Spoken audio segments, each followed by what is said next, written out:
sympathetic for the small guy. I don't think I'ma regret it when the cars fly. Ain't nothing really hitting like it used to. Gas wake the neighbors up like a rooster. It's a booster, help me see the future. I believe in karma and karma's future, so let's do some. I can't do it. Okay. We'll do it live. Okay. No. We'll do it live. Fuck it. Do it live. I'll write it and we'll do it live. Right. Fucking thing sucks. In 5, 4, 3. Hello everybody. So hopefully you guys can hear me. And Parker, you want to do a sound check? Okay, I'm here. All right, cool. All right, guys, Parker's here. We're not going to do some fancy intro. We're going to go ahead and run the intro, and then we're going to get into it. So everybody buckle up. Here we go.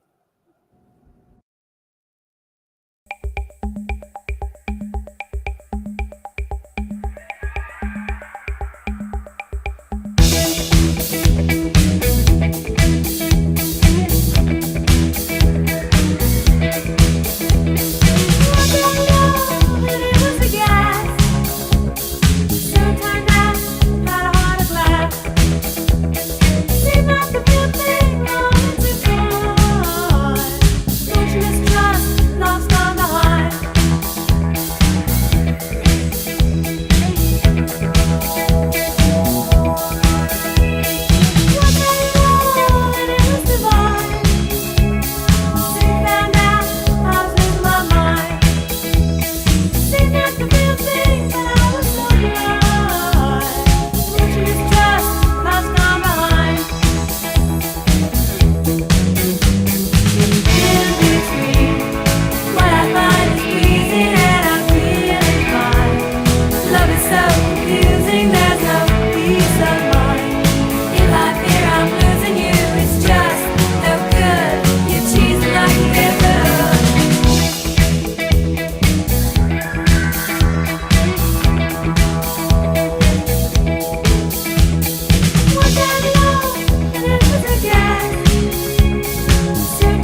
right. We are out here fighting demons, y'all. And Soil Lodge, I'm sorry, I just saw his comment.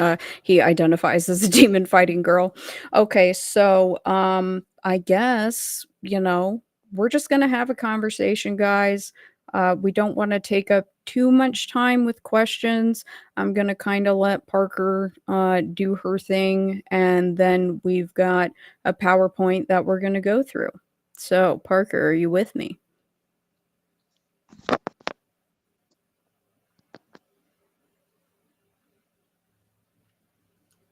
Hello, Lady Parker. Are you with me?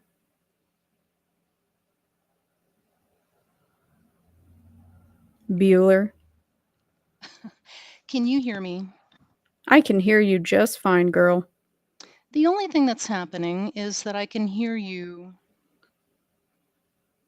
I can hear you one Like, time, and then I can hear you a second time on a delay. So that's annoying. I am gonna mute there, and I'm gonna put you over there. I don't know. Now I can hear the echo. Shoot. Whatever's running in the background, if you have the live playing, just kill it. I can't hear you through my headset. Talk to me one more time. Hello?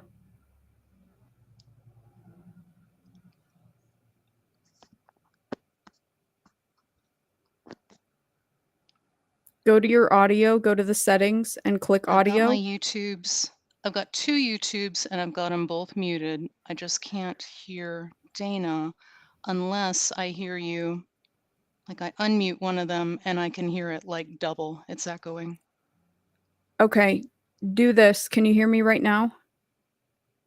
I cannot hear you. Darn Okay, it. hold on. I'm going to type it to you. Open up audio. Sorry, guys. Bear with us for one moment. Maybe I'll try this.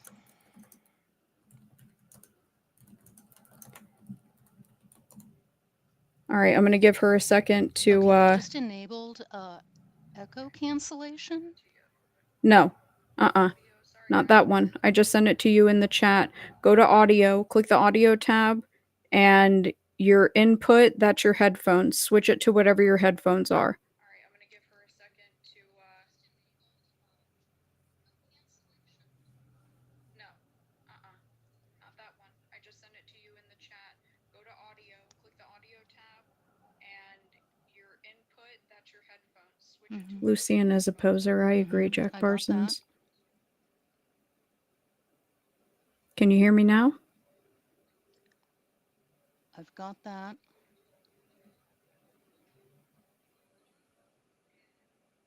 I don't hear an echo now.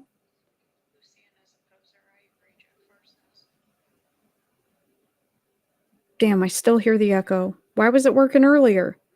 I can hear you, but I think I'm on a delay for you. Okay. I don't hear an echo now. Fuck. I can still hear Can it you hear running me? in your background. ScreamYard. Yeah, exactly. Audio demons in the house. Everything Come was good on. until the live started. I know, exactly. Let's see. Hmm. What is your audio output? I can't hear you through my headset. Okay. God. Oh, this is terrible.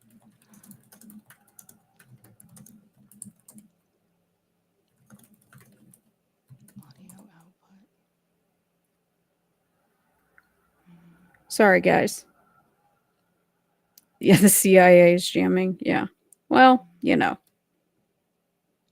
It doesn't give me any audio output.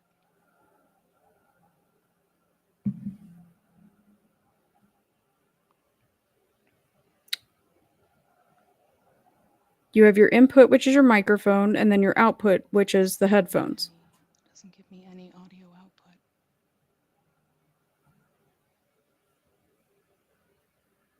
I don't think I'm hearing an echo anymore. But every time I say that, it's not true.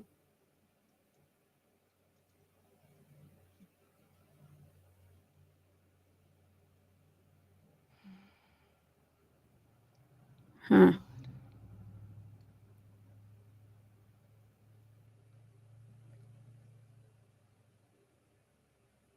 let me do that. I'm gonna kick you out and bring you back in. Hold on. All right, guys, let's try it one more time. All right, now try.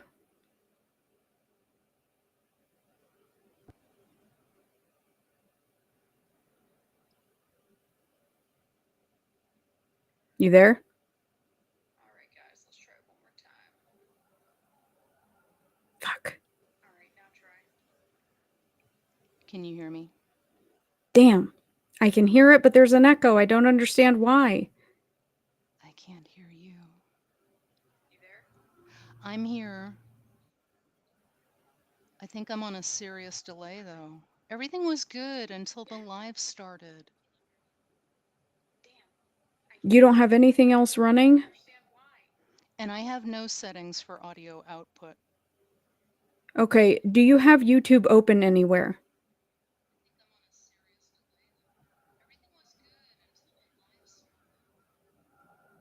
Shoot.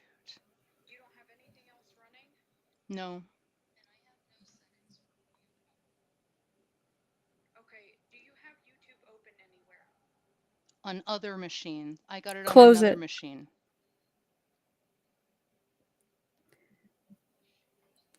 There's no echo for her. So is it just us? That doesn't make any sense.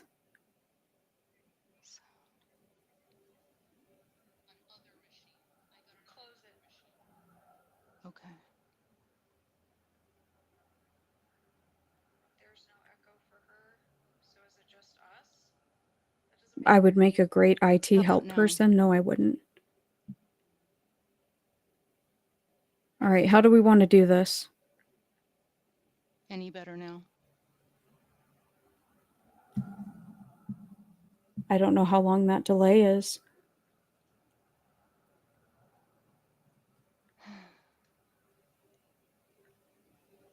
I'm waiting to hear. Okay, I haven't I'm heard on like anything. a 1 minute delay right now. It's like a 1 minute delay. Okay. Thank you, Nate. Work the crowd, buddy. We love this crowd. I haven't heard anything echo back from me.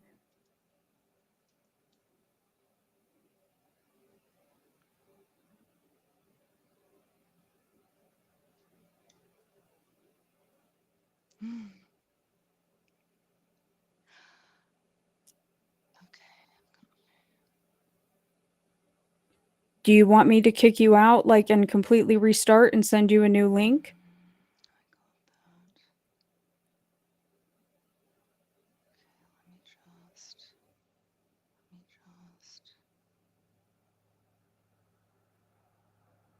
Any difference right now? We're at least not hearing the reverberation of me. Yes. I mean, I think we can do that fast. Okay. All right. So let me kick you out. Sorry, guys. Bye-bye. And let me see. All right. Y'all are about to see my lack of tech skills. Isn't that fun? Isn't that fun? We love this. So let me get this and we will do this uno momento. You know, like we rehearsed this, you know. Whatever. It always happens with me, doesn't it? Always happens with me. All right. There we go. Let's make sure that that works. And we'll kind of go from there. Hello, everybody. Yeah, drum roll. Ba-da-da-da-da. Da-da-da-da-da. I can promise nobody wants to get married to me. I can assure you. Ask my exes. Ask my exes. Let me see. All right, she's here. Let's see if we can get this in. Hello, lady. I have got a serious delay. I can hear you fine. Serious echo. Dang. I can hear you okay. I don't hear an echo. Delay, serious delay and echo. I don't hear the echo. Okay, I've got echo cancellation on. Okay, how about now? You sound great. Can you hear me in real time right now? I can, I think. I don't see a delay.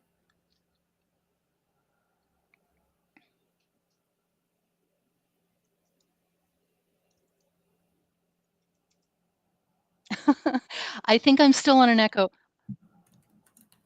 My name is Parker. That's. No one hears an echo, so we're just delayed. Okay. I think it's So just that's a delay. okay. We can ride with that.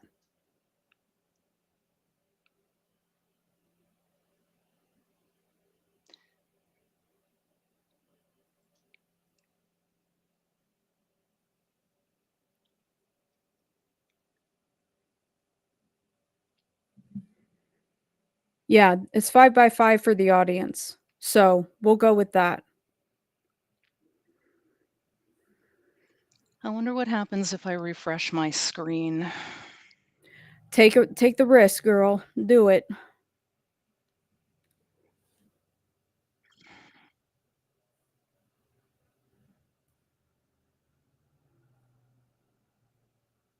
Sorry, guys. Thank you for your patience. Rome wasn't built in a day, as they say, right?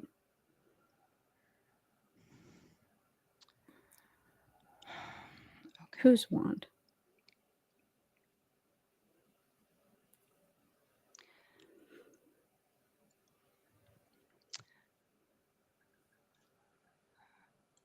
Everything was really good until we started the live. And what happens right now is you say something and I can hear you and then I respond. But when I didn't refresh because it asked me if I wanted to leave the page.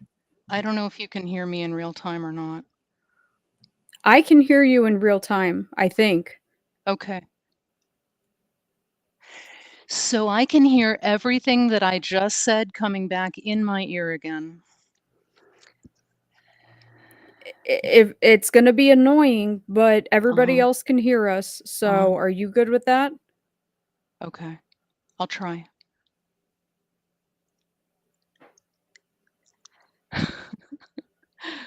I'm just hearing everything double. I'm gonna go with it. Let's do it. I know it's super annoying because it's happened to me and I felt like I was having a stroke. I'm sorry if it gets to be too much, just let me know. But everybody else can hear us, and I think that we're actually on real time now. Okay. Good.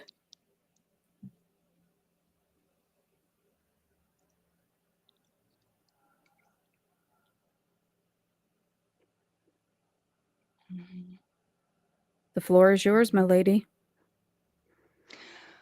Oh, goodness. Here we are in the place to be.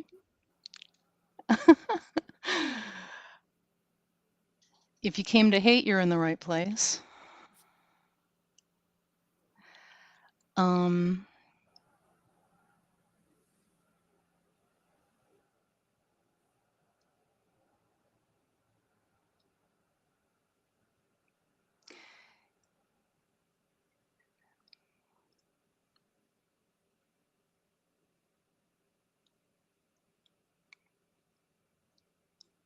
You say something, because I can't. I'm Something. just hearing everything that okay, gotcha. I'm just hearing everything that I said a minute ago back in my ear. Anyway, well, all right. Not the most ideal circumstance, but we are here and we are live. I loved your intro. Good. The thing that I liked best about it was all of the process members in the front row when Patrick McCormick is on stage there. Yeah, I really want to know where the rest of those recordings are, because that one guy that's like sitting there kneeling, that's Father Eden, and we still haven't been able to identify him. Mhm. Okay, I am going to try this.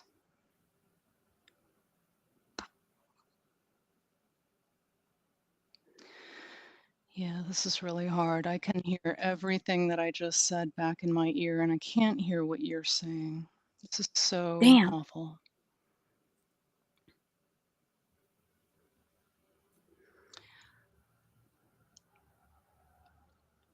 I don't know why it's doing that.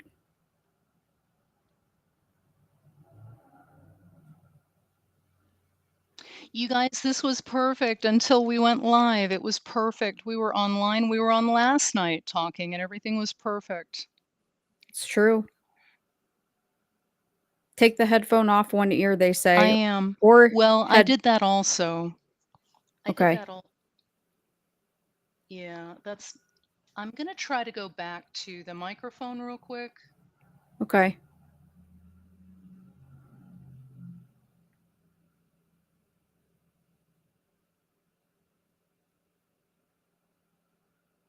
Your ex hates you too, Retro Revival. Well, I mean, you know, some of them hate me, some of them don't. Some of them say they hate me, but they're a fan, they're a fan, they're a fan, right? We all know that. Dana, your research and detective work is wonderful. I am sure you will work out who he is. Yeah, I would like to. He's, you know, one of the oldest members. I've been hunting that little hoe for the devil down, but you know, it would be nice if the people who procured those recordings, yeah, if they would pony that up, because I bet there's some information in there. So, whatever. But, you know, we'll be talking about some of those characters here soon. Thomas. Shut up. It's true though. Yeah, they be missing that gorilla grip. Gang gang. Yeah, you're not wrong. I'm sorry. It's very unladylike, but somebody else said it. I'm just doing a Ron Burgundy and reading what I see on the screen. So, it's fine.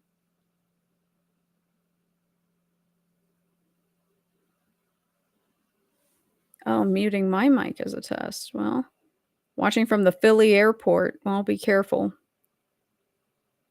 Be careful.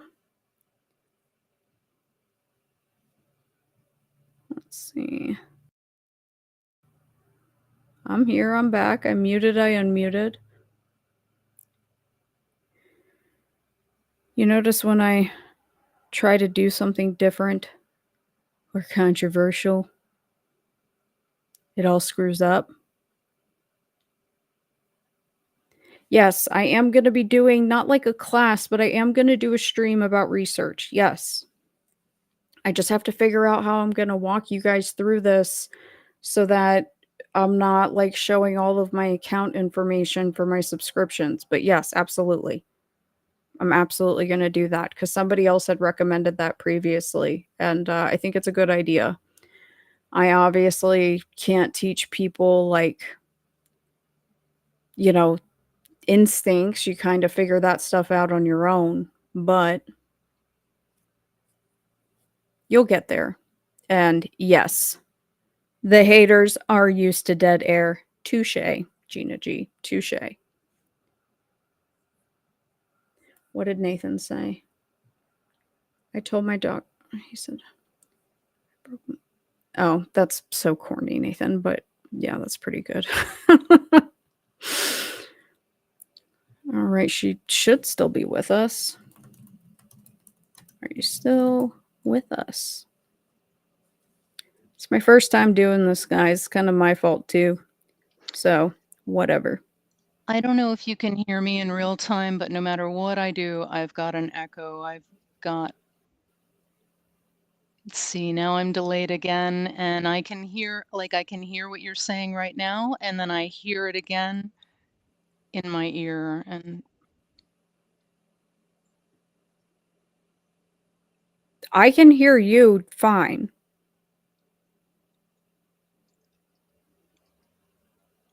Not in real time.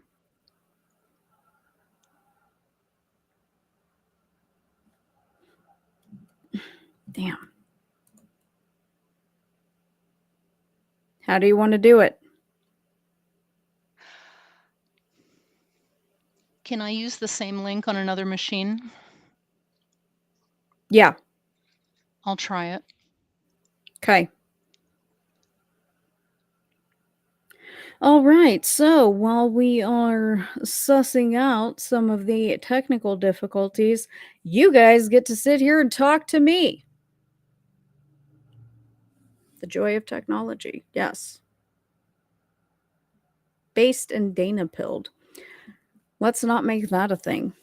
Let's not do that. Let's not do that, please. I don't know who else I missed. I don't even know what's going on. Yo no sé. That's all the Spanish I know for the most part.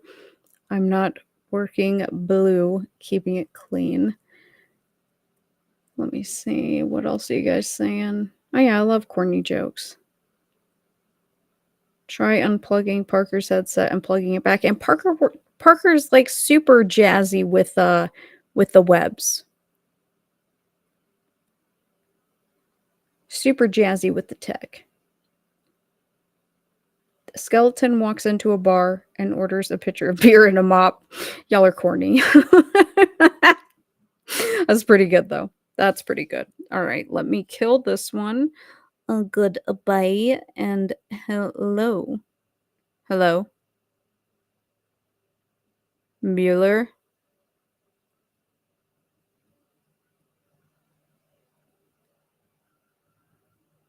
Hello. Can you hear me now?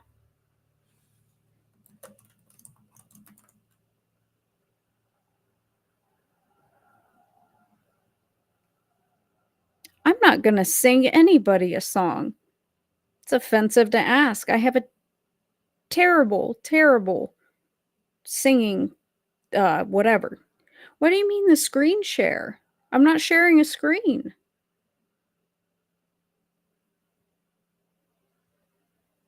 What's a foot long and slippery? I don't think I want to answer that question.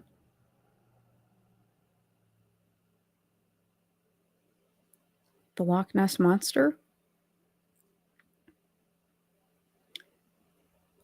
Let me see. Research isn't straightforward with all the bullshit out there. Yeah, that's true. We're going to see some real wacky research. No, because Google Meet, that's not really going to work for this. It's not going to work for Restream.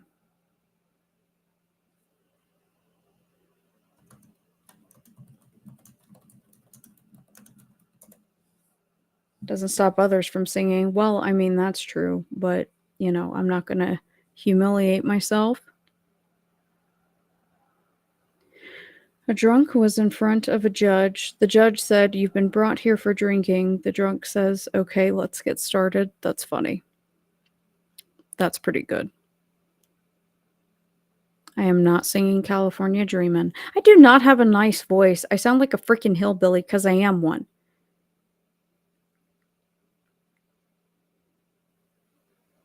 Mm-hmm.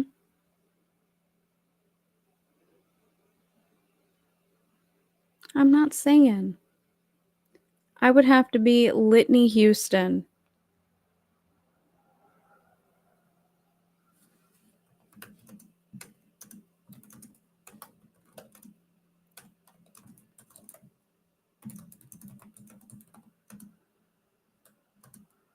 Hold on, guys.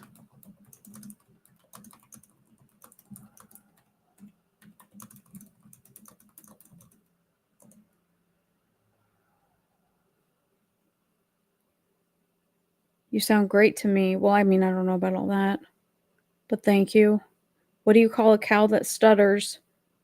A cacao. All right, I was going to say something about moo-moos, but hold on. We're going to try one more time, guys. This is going to be our last shot.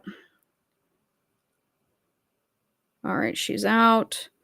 Thank you. And let's go ahead and refresh this. This is going to be the final attempt. Final attempt. All right. Let's see. Why don't cannibals eat clowns? They taste funny. Yes.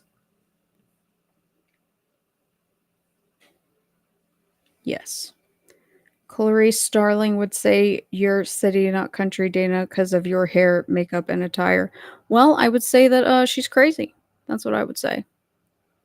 Hello, hello, hello. Can you hear us? Are you there? Can you hear me? Yep, I sure can. Oh, and there's no echo. Did we do it? Yes. Oh, Lord. Yep. Yeah. Yeah. I'm Yeah. on my old, beat up, like, very first laptop that I ever got that has no memory on it. It's working here, so rock All on. right. Thank God for Old Faithful. Hell yeah. We're in now, guys. We're in like sin, baby. All right. And we're rocking and we're rolling. Mm, Thank everybody for your patience. All right. My thank lady, you. you may take the floor. You know, I just going back to some of the things I wanted to say to begin, I got to hand it to you. I really got to give you huge props. Every time we work together, like, you do an awful lot of work to bring everything together. I mean, I have the material, but it's just difficult to, like, get it together in one spot. I've got everything divided over 3 machines, and I owe you big thanks and a lot of props. And it's fun working with you. I'm happy. You know, we came together almost a year ago.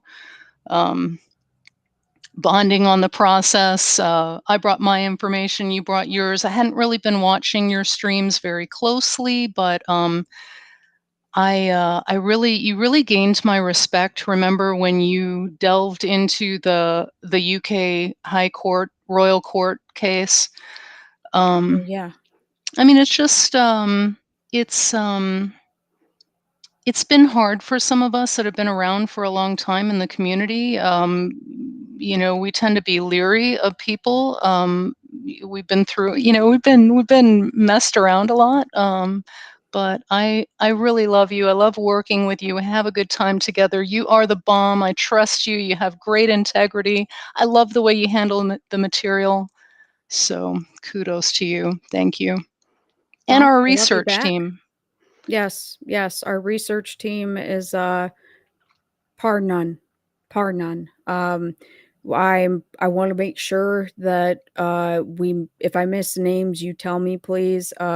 We want to shout out Echo Cat, Dare to Mhm, Defy, Nathan mhm, Ward, my dog, mm. Gina G, Jay Gina G. Snyder, Mhm, Soil Lodge.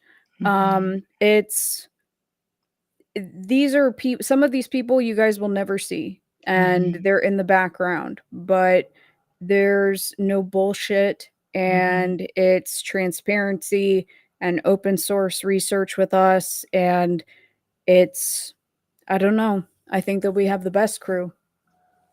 I think we do too, and I wish that I mean, I wish that everyone could see how much information we are passing back and forth, but also just, you know, that we could present it. I mean, a lot of it is sensitive and that you can't present it, and you especially can't present it while you're researching it.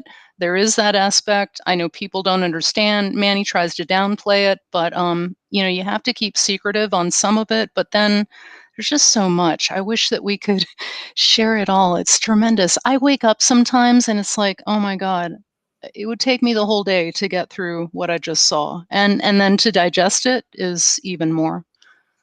Yeah, I mean, I when I say that, like, we've got a long way to go on everything, it's on every single topic, but, you know, bringing people, like, everybody coming together and putting the information together, there are ties being made, there are connections Mhm, being made, mhm, and, you know, a more vast, accurate, full orbed picture of things that are absolutely not open and shut. It's mhm. just we want to present the information accurately, and it's just going to take time. It is what it is. I do wanna shout to the people that are, like, out there, you know?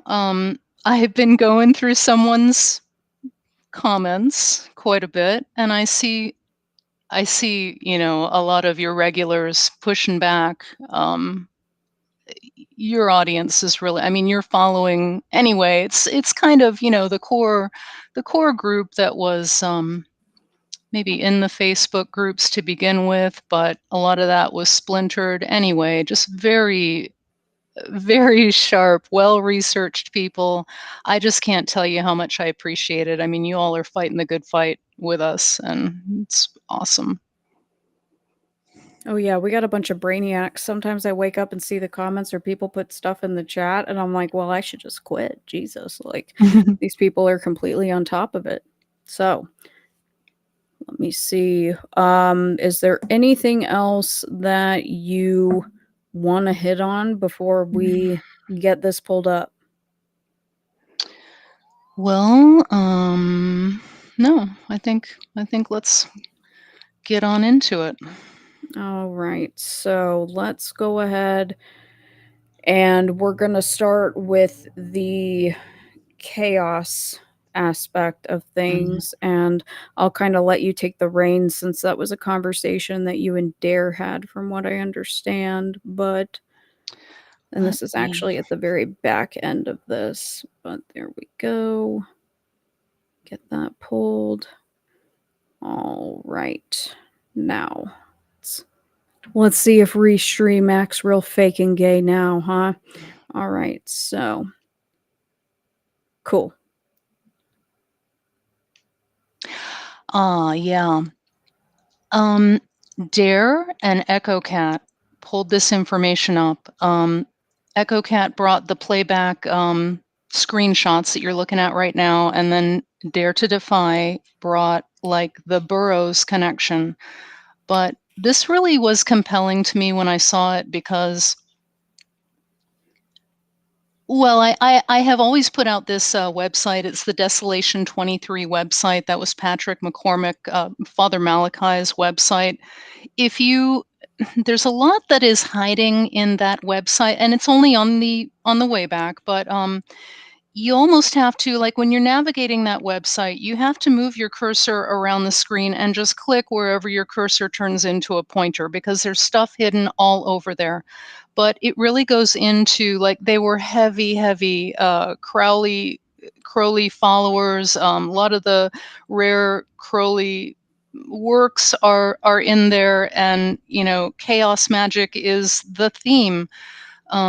This describes how Burroughs, I think, had developed this, or Burroughs and some others. It even says here, Genesis P. Orridge, Phil Hine, some others developed this thing called playback, where they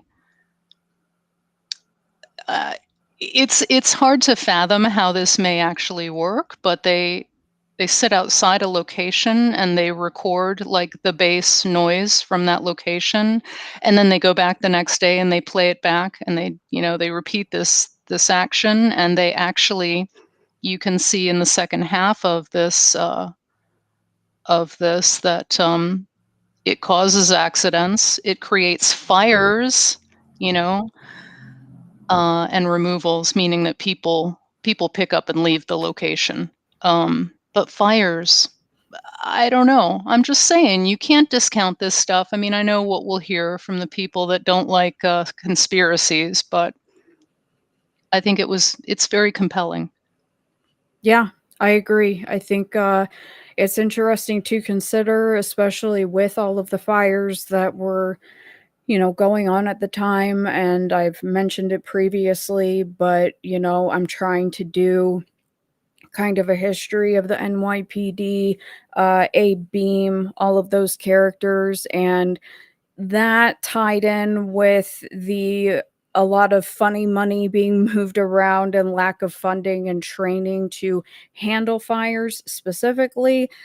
It's just something that we wanted to posit up front. That way, we're not missing it, because it's going to get a little bit petty in here in a second. So we wanted to put that out the gate. That way Dare gets his flowers, because he most certainly deserves them. And I don't know, do you have, like, as the next slide, do you have, No, I think I just kind of pasted this little note to you, but to complete what Dare to Defy was saying, you can place boroughs with the process in London. It's right in that time frame when they are forming, when Burroughs is there, he's leaving the Church of Scientology. It's the same. It's the same thing, and he is an active agent for the process moving forward. Yes, absolutely. And that's I will, because I've still got to come back and talk about other UK stuff, but I will absolutely bring that back up because the time that, Burroughs is a, suppressive person, whatever, Timothy Wiley talks about it in pretty much like all of his books, including Love, Sex, Fear, and Death and Wisdom of the Watchers. Like, yeah, he was hanging out with William Burroughs. He was Mhm. hanging out with a lot of those people. So Mhm. this isn't a reach whatsoever. I mean, certain No. people will tell you that it's a reach, but it's just something to consider. I mean, someday you will get into what we call the process ARG, alternate reality game. Yeah. It is so pervasive, and especially for the music scene, you got Dwid Hellion, you got Holy Terror Records, where they just come out right out and say that they will, create terror over the land. They'll do it, they'll do it in a quiet way, but it's Yeah, about chaos. I hate the ARG stuff. I'm just like, no, no, no. I'm not doing this cybernetics transhumanism garbage. Uh but are you ready to Mhm. get into the beginning? Yeah. All right, let's do it. Let's get this pulled up. Am I too Buckle up, loud? everybody. No, not at all. Not to Okay. me. If you're too loud, people can turn it down. And just so everyone knows, I've unblocked the people. Well, actually, I think I only had to unblock one person. Uh, this person's unblocked, and his friends were never blocked. So feel free to come in if you would like. But I Mhm. can understand if you would choose not to, because I would be embarrassed. But let's go. And just tell me when you're ready for me to hit the next slide. Mm. So, well, let me just make an exciting announcement right now for Manny. I mean, I did not come into the Son of Sam via the Netflix series.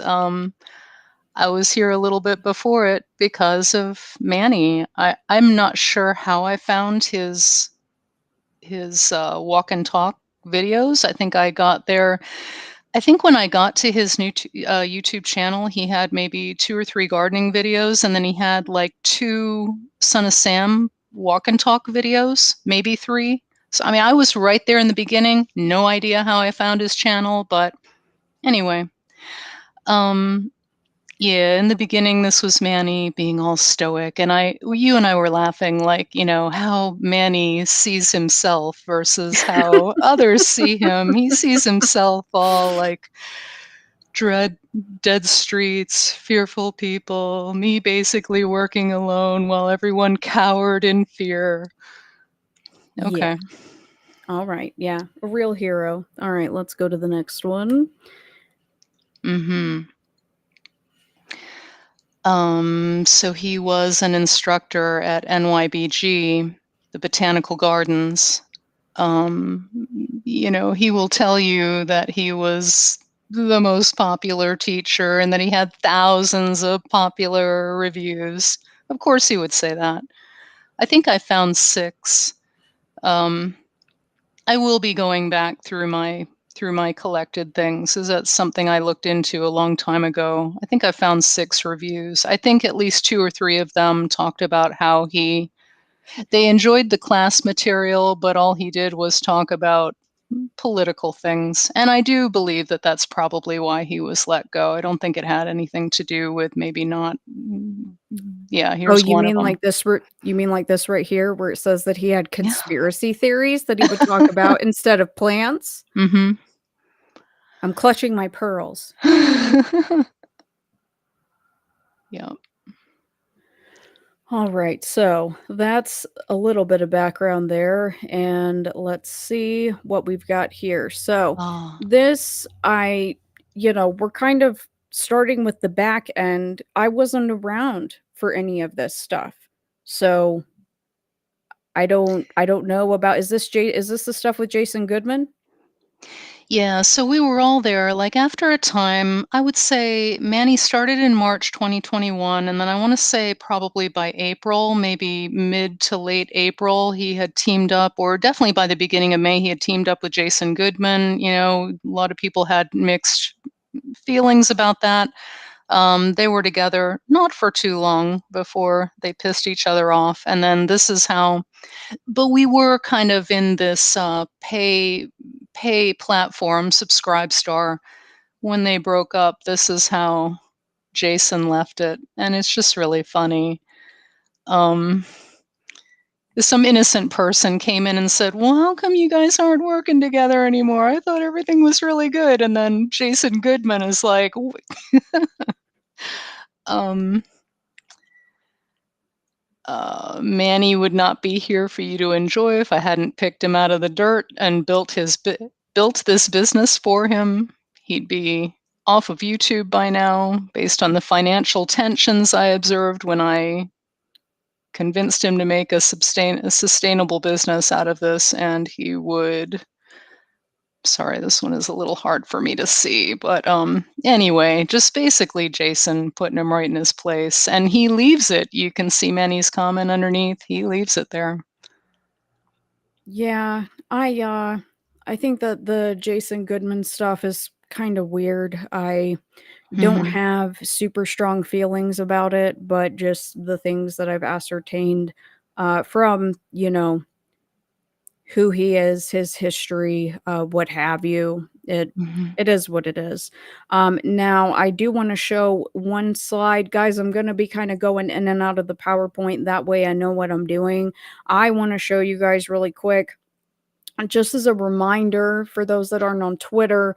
It was me being tagged in a post by somebody about the Son of Sam, and I had said something in regards to I don't endorse like the lone gunman, lone nut theory, and somebody had tagged Manny. This was last July, and that account is still suspended. So no, I will not retract the statement that Manny cussed me out, because that account has not been restored. However, I just want to show you guys one part of the conversation that we had through DMs at that point, because I had saved those screenshots.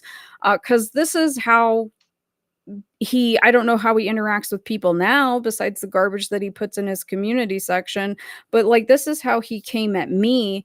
And I hadn't even finished reading Josh Zeman's limited hangout version of The Ultimate Evil. So, Mhm. right here, I even say, I'm like, I'm going to finish reading the book, and I'm going to keep, trying to identify these process people. You go ahead and keep yelling at people online about the Son of Sam. Good luck. And here he says, I am the authority on Son of Sam. Even law enforcement recognizes that, which is why I have a Mhm. ton of backing from the cops and various retired DAs. You call it yelling, I call it asking my fellow researchers to be honest. Big difference. And you lied about me cursing you out. I never did that. And I just said, we're definitely done here, because if you're the authority, then you can definitely ID all the processing factions and parties all over the country at that time, right? And no, I did not lie. That account still has not been restored. So it is I what don't it is. I don't think I You did show that to me, but I didn't realize that you had chatted with him in DM. And I just wanna say, like, the law enforcement that backs him is the most sus law enforcement there. I mean, I'm just telling it like it is. I'm not putting any unknown, facts out there right now when I say that, but I'm just saying, like, if you look at maybe we will get to that Kevin Murphy, screenshot where the criticisms are scathing, and it's like, who put these ideas in Manny's head? It's his law enforcement friends. And who goes after a cop, by the way, that was injured on the job in this, way that Kevin Murphy was? Who does that? It's the kind of law enforcement friends that Manny is friends with. Yeah, I would agree. We're going to see quite a few contradicting claims about, slander and things like that. But then, it's turned around and it's kind of the kettle calling the pot black, so to speak. Now, Parker, if you want to do me a favor, that way you can read it, because I know that Mhm. some of these are hard to read. Do you have the PowerPoint up, Oh, like I on do, your yeah. end? You're right, I Okay, sure cool. do. Got it over All right, here. cool. Thank So you. what I'm gonna do, no, you're fine. Trust me, I still don't I know what got I'm it. doing. Now, what I want to do is let's go ahead and let's just go in the flow. Mhm, Um, so these first few slides under the next section, these are yours. So just, mhm, kind of run through it, because like I've mhm, never watched Professor Dad. I've just heard of him.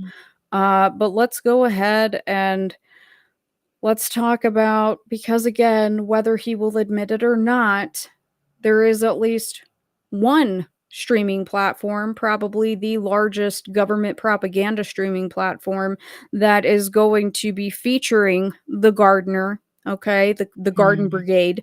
And I'm sorry, I don't, this new like little angle of the high road that he likes to take, I'm not with it. And mhm, Parker's had a lot more history here. And old girl has receipts. This baby always has receipts for everything. And some of this stuff, I'm just like, good God, like, does Netflix not check anything? But as we know, they don't. So mhm. let's go ahead and go. Yeah, they took his word for it, they didn't check into who he is. I doubt that they even look at his channel. I mean, he's even nasty to people on his channel, but this one here illustrates how he will descend into a person's chat and just harass them, unprovoked, and just this isn't a one-off. I mean, this is kinda his thing. This one goes back to, I think, probably 2021. Yeah, it says so there, September 25, 2021, and just, yeah, go in there and be a bully. All right. Let's. This one is, so this kinda goes to, like, at some point, I was going to do an expose, and I started collecting things, and I was trying to illustrate how he deletes comments. You can kinda see you would be able to see similar things like this today, except what he does now is he just deletes all the comments. Um, Facts. but here, over the next few slides, you can see how the count doesn't match what's there. It's because he deleted, and I think he knew that, right? So that's why he does just kind of delete everything now. Um, yeah, and this next one here, where 275 videos is circled, I don't know if he quite had Oop. 275 videos at that time, but he did have a lot of videos, and he sure enough deleted the whole channel. It's just a Yeah, little bit suspicious. I agree, because I remember, what is the case with the teacher that was murdered? That was kind of pre-Son of Sam, I believe. Starts with a Oh, K. Wallstrom. Karen. Karen Wallstrom. Yes. Mhm. Thank you. That was, like, the first video that, like, I watched, and I was like, "Oh, Mhm. like, this all seems genuine," and then, Mhm. obviously, that horse got shot in the face very quickly. Mhm. Alright, so let's move on to the next one right here. And I just piggybacking on what you just said, I wanna well, this is more examples of where, this is why he deletes them all now, because you can see there are 4 replies, but only 2 are showing up there, so gotta delete them all now. But Manny was good in the beginning. I mean, for how long? Maybe a month or 2? He had, bona fide researchers, people that were well versed in all of the details, and, I mean, you have to be like a scholar to keep track of all the details. in the Son of Sam scheme. There's so much to know. So he had those people with him, and he burned them all. So yeah, he was good for a couple of months, and then it all fell apart. Yeah, I was late to that video, but I remember it was me trying to kind of get a feel before the devastating takedown, right? Which, I mean, I can't believe that that was almost a Mhm. year ago. Now this Yeah. one, where's this one from? Is this the same Crowdsource the Truth? This is from Subscribe Star. Whenever Oh. you see the green, like the name in green lettering, that's from Subscribe Star. And this is actually me. So I was in there. I wonder if Manny knows who I was, but this is me trying to respond. I was trying to respond to his, he always does this thing like, well, my retractors need to call in, somebody call in. Oh, nobody called in. Oh, you never want to debate me. Here was another time. This is in the era where he was talking to Recluse. Anyway, he was saying that, I invited someone to come on and debate Recluse, and nobody did. And here's me saying, when did you ask anyone to, get in touch with you about debating Recluse? He didn't. But I couldn't post this comment because commenting had been disabled. He had already blocked me. And that's where I want to say, like, put a 1 in the chat if you've been blocked by Manny. Parker just pulled put a 1 in the chat, and that is perfect. Oh, holy shit. Excuse my Seriously, French, I that's mean, if you've been hilarious. blocked by Manny, yeah, you put a 1 in the chat. I mean, we would see all one. Everybody has been through this, and this is another reason why. Hey, he's expecting. What did he say? Tens of thousands of new subs. Bring it on. I mean, that's more opportunity for. What will he do when those people start noticing how he rolls? It's not going to be fun. Well, you know, uh, I mean, here, you know what? I'm gonna be really petty. I'm gonna jump for actually, it's the next slide. That's so perfect.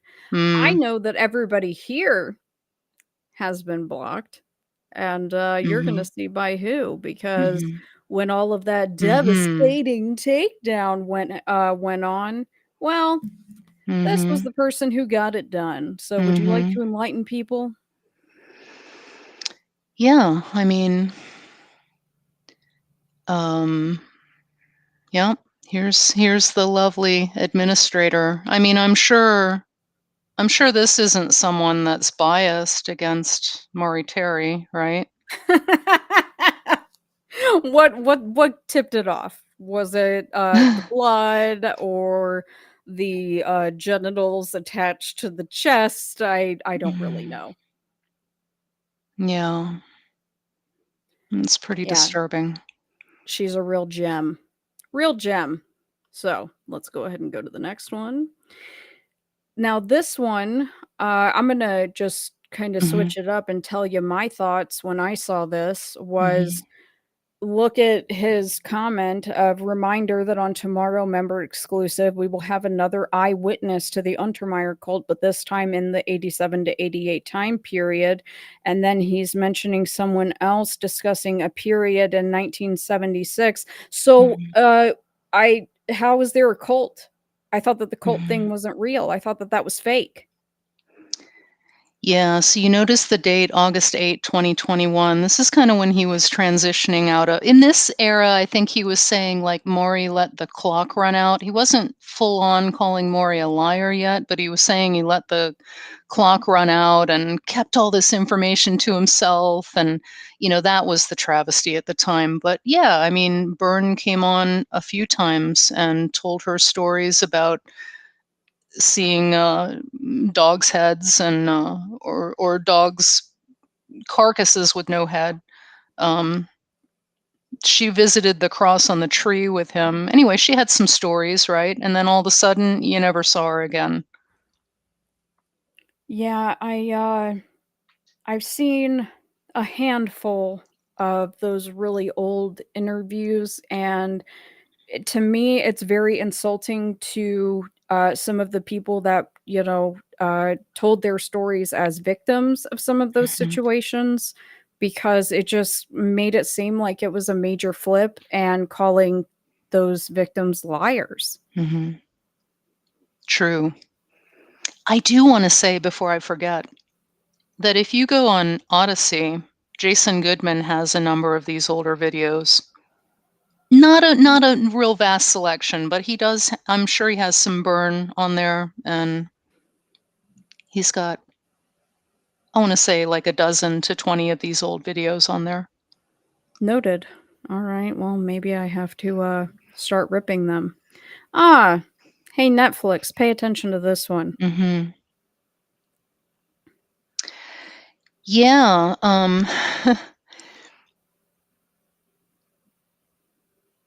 I do have one more. So wait, am I behind? Am I behind one here? I do have one more. Wait a minute.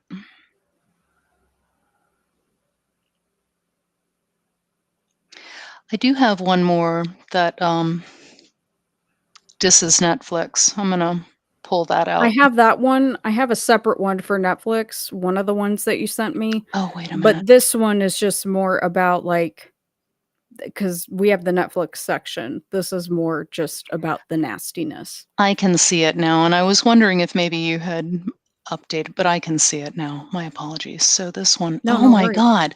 No, this is what you meant when you said, does Netflix know about things like this? So I was out there looking through some of Manny's comments on, and this is what he does. He just go like if you just search Son of Sam in YouTube and then go into the comments section, you're going to see him there, like pushing people's buttons, bullying people, being really vulgar. And this is a great example. I mean, I can't even read this, without you putting like a stamp on your, like a for vulgarity. But anyway, this fella that he had been poking and arguing with, throws a punch, says, "Hey Manny, how much do you charge for lawn service?" And I mean, can the audience see this? Well, your mom Well, serviced me pretty well last night, and then I'll read it because I don't awful. care. So, it's time for Manny to stop his bullshit lies and get back to gardening. Hey, Manny, how much do you charge for lawn service? Manny's response: Well, since your mom serviced me pretty well last night, I'll throw you a discount. I don't know if he meant throw, even though he edited the comment. So, might want to brush up on your spelling there, bud. Just tell that bitch to use some douche powder next time. She was dripping out the sloppy mess you injected in her the day before, and I had to use her mouth instead. Oh, thank you for reading that. But I mean, is Classy, that Manny. is that not just sick?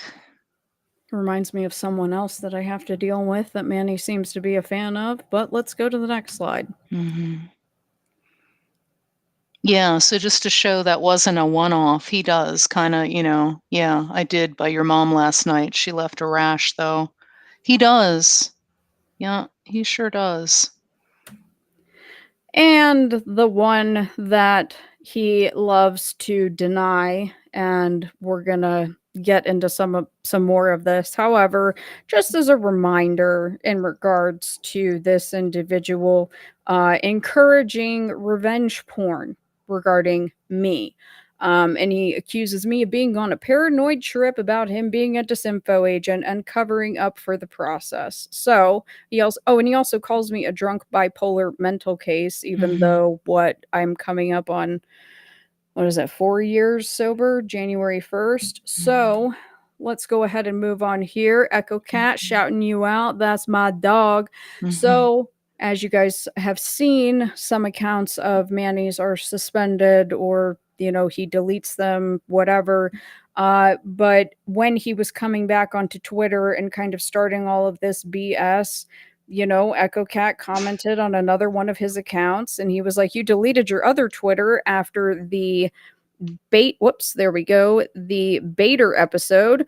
You're also writing some serious lies. So I thought I would remind you that you petitioned for nude photos from Zero Dark Tony OG. Why are you deleting everything?" mhm, And right there, he has mhm. permanent RO for sexually harassing a minor. Curious about the dialogue you guys had. Is that info all in the deleted account? He keeps bringing you up. And this is not about the small man. I like to call him the thimble pimp. We're not going to be talking about him, but just going to highlight that. Let's move on. Now, this one, I don't know if this is AI art because I don't think that that person's real, and I'm operating under the assumption that this is supposed to be me. Because sorry, even though you're not seeing Parker's face, I have, and that baby is a little snack, and she certainly doesn't look like this. I'm the one that has all these body mods. But you know, it says Jim Rothstein is the GOAT, the current state of the Maury fan. And then, you know, over here, kind of, let me see if I can zoom in, mocking victims of the situation, right? Let me see. Yeah, Moloch posed her, blah, blah, blah, blah. So, you know, this is the kind of maturity that we are operating with. Let's keep going. Here's the real fun one. So, a serious conversation needs to occur about the absolute recklessness and borderline illegal harassment campaign the last remaining Maury Terry fans are waging, particularly Dana Whitmire of the Rotting Jewels YouTube channel, who is a registered nurse in the state of Florida and is violating her oath by this behavior. I redacted her name in the screenshot below as to not make it as easy to find her. I don't want anyone retaliating, not my style. Dana is insinuating that Josh Zeman is somehow guilty of something because he went to Ukraine to do a documentary. Because the Best Friends Animal Society went there too, it automatically means to this nutcase that Josh Zeman is somehow affiliated and working with them. No actual crime is ever alleged, and the spaces are left blank for low-level and really dumb fans of this type of direct to fill in. Dana has targeted me and my law enforcement friends with harassment campaigns, recently trying, very unsuccessfully I might add, to derail an exciting project I am affiliated with. The allegation was made that I was soliciting revenge porn. It's disgusting. I also receive very nasty and sometimes threatening emails from her fans. They also filed an official complaint with NYPD that the detective on Savino was working in bad faith with me. I've never seen anyone this stupid be so bold, and it's gotten out of hand. Luckily, these complaints went nowhere because any sane person can see this warped shit for what it is. Regardless, this type of behavior not only puts people at risk professionally, but some lunatic is going to actually believe this crap and might decide to perpetuate violence. I hope Josh Zeman sees this and sues the pants off of this person. If I actually was friends with Zeman, I'd communicate this to him directly, but he and I are not friends. What we are witnessing is the legacy of Maury Terry at work. He was the king of making specious connections, and when that didn't work, just simply lying to get his point across, Dana took this to the extreme level. It needs to be dealt with in the harshest manner allowed within the confines of the law. Now, what is the post that Manny is referring to? This is an article that I shared where I said who else was in Ukraine that year and, per multiple interviews, made more than one trip to film an animal documentary. Josh Zeman. I'm sure it's just a coincidence. And right here, I posted this, and he says, everything you need to know is in my statement. I stand by every word, and I will not be engaging any further. I would like to point one thing out because I hope that you are watching Manny and Josh. Fuck both of you. Okay. First off, you're an idiot. Why would you pick the one most suspicious post that I make on Twitter? You picked a post about Ukraine and best friends. Kill Bill sirens, anybody? Why would you pick that one? Seriously. That's the dumbest red flag that I've ever seen in my entire life. And this whole like, we're not friends, blah, blah, blah, blah. Okay, prove it. Because guess what? We've seen this from Parker's videos, and Parker and I, when we put together the vanishing legacy of Maury Terry, we showed all of that stuff about the lack of enforcement of that NDA. I would say that's a pretty damn good friend, not enforcing that NDA. Yeah, absolutely. It's complete garbage. But we've got a little bit more, and then we'll get on to the next section. But sorry, when I can tell them directly and they can see it, I like to seize the opportunity. So here's a cute little comment that he left.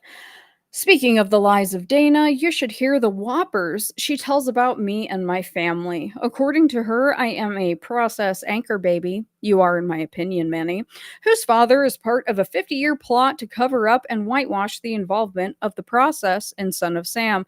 Absolutely laughable garbage. Dana is a psychologically unwell person who creates the very drama she then gets mad at when people respond to it.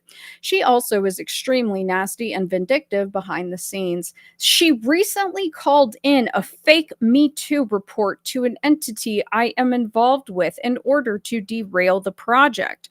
Her allegation is that I was soliciting revenge porn from ZDT.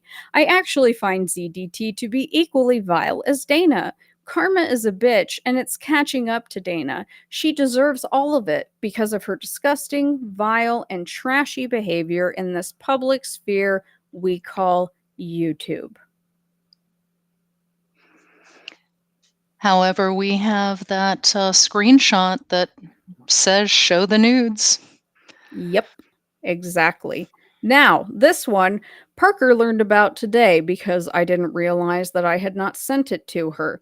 However, that whole claim about me contacting and filing reports at the NYPD, y'all are going to have to like forensically audit, get IP addresses, because no, I haven't contacted anybody and I have never encouraged my audience to do the same. And honestly, I don't believe that my audience would do that. So pony up proof. I want to see real proof. However, this is one of Manny's little sycophants on Twitter who claims to be a former NYPD detective. And I'm obviously not going to sit here and go through the entire thing, but let's go ahead here. So this cut off, I'm asking about Savino and that forensic testing of the bullet, right? Asking for proof. And he says, I've been paying attention. I see your recall regarding our last interaction is good, even if your critical thinking is not. Are there no professional standards for nurses in the state of Florida, Miss DCW? Why does Manny's cop friend in New York know my full initials? Attacking crimes of victims and others. I said, oh, so you're stalking me and dropping my initials. Spoopy. I'm not attacking anyone. I'm asking where's the proof? Lick boots elsewhere. Yeah, I hold nurses in pretty high regard. Attacking victims isn't very professional. And I basically just said I'm not attacking anyone. You can keep saying that. It's not going to make it true. Now, over here, he's basically saying that, well, she ID'd it. They went ahead and closed the books. It's open and shut case, Johnson. And I said, you know, her husband was a corrupt politician. Why didn't he make something happen? Or is that too inconvenient of a question to ask? I mean, sheesh, Wakefield Detective Bureau and that stuff with the late Shah of Iran. Yeah, it's so cut and dry. This former cop says that he agrees that Joseph Savino was a wise guy. Guess what was off limits to wise guys? Women and children. No one in any of the 5 families would greenlight a wife. Sorry, never happened. And I said, laughing my fucking ass off, get out of town. What a joke. Pretending the mafia has morals. Get the fuck out. Excuse my French. Now, in regards to this individual, let's go to the next slide. Oh, look. His posts are deleted and he is suspended. Wah, wah, wah. Okay. This is Manny's meatball friend coming in and licking boots, right? So I don't really know what to tell people. Where's the proof? Where's the proof of these claims? Yeah, I was really surprised to see that. I don't Why know who hasn't 58 anybody else Shadow brought that is. up? I want to know. I want answers. That's what I want. Now, this is something that Parker's going to be able to expound upon a bit more because we're going to see at later points in this presentation as well. It's not the first time, but accusing me of being disrespectful to a victim Well, Parker, you can go ahead and comment on this. I mean, I have mentioned before that it's egregious harassment and defamation against Carl. And why, one of the first things that Manny came out with was that Carl wasn't even a valid Son of Sam victim, that the bullet, didn't match, or I don't even know the logic behind that. But yeah, you can see him slamming Carl again and again. And so this is just another. Carl is a duplicitous liar who is the biggest enemy of Son of Sam truth to emerge since his hero Maury Terry. I mean, whatever. It's just gross. And here's the one you were talking about Detective Murphy, if you want to. Yeah, and there's just a long list of people that have to be defamed in order for his narrative to be true. So, that includes a lot of the cops that worked this case, with Maury especially, and one of those would be Detective Murray. But who who uh, who comes out of the gate and starts defaming a cop that's been injured on the job? But basically, his narrative about Kevin Murphy is that he's a fall down drunk. He was the laughing stock of the YPD. I don't know who Manny heard these things from, but you would think that he had to hear these things from other police officers. So I don't know. It's a good possibility. It would make sense, right? All right, now we're in retirement. So I'm going to start with this one because this is the most recent retirement, and then the other ones are the ones that you sent me. And no, guys, I'm not sitting here and reading all of this. However, this is the most recent retirement and not retirement, where he says transitioning to civilian life is tough and blah, blah, blah, blah. He's considering doing a stream on the SOS sketches and a walk and talk back at St. Mary's, where the Carr family lies buried under unmarked graves. But, right here we have him calling the late T-Mo, as we refer to him here, the wig-wearing chain smoker, not good friend. Oh, he left out non-Christian fool, so that's unfortunate. And then he thanks the people of the so-called world. So the next one, I believe, is there we go. That's you, girl. Well, so going back several years when he announced that he was leaving the Son of Sam game, or leaving the investigation game, this is when he deleted his channel. And I'm not quite sure the time frame of that, but going back a couple of years, deleted everything. I'm out of the investigation game, and then little more in the next one about why he was a victim of massive success. This is one of my favorites, victim of massive success. Oh. By the way, Tom Dexter, I want to shout out to Tom Dexter. He really gives it to him quite a bit. But We're then in the gonna see next Tom one, come up later. and these were, now that I see this next one, this was the two that you saw where he's out of the investigation game, and then victim of massive success are in the first couple of days of June 2022. And then literally just a couple of days later, it's like he's back. He got these North Dakota documents, and he's back. Yes, I said investigation. So the guy is all over the place. He's in, he's out, he's up, he's down. He flips his story. He would never. He would never. Here's a fun topic that some people like to bring up. Yeah. If there was no Maury, you would be picking your nose. Liz Noon, whoever you are, I don't think I've ever seen you again. Kudos to you. That was a great comment. Go get a real job and stop this hateful BS you're spewing. Maury did nothing to you, didn't even know you, And here you are trying to make a name for yourself and make a bit of money off his research and his dead body. Amen. That's Mic drop. pretty concise. Facts.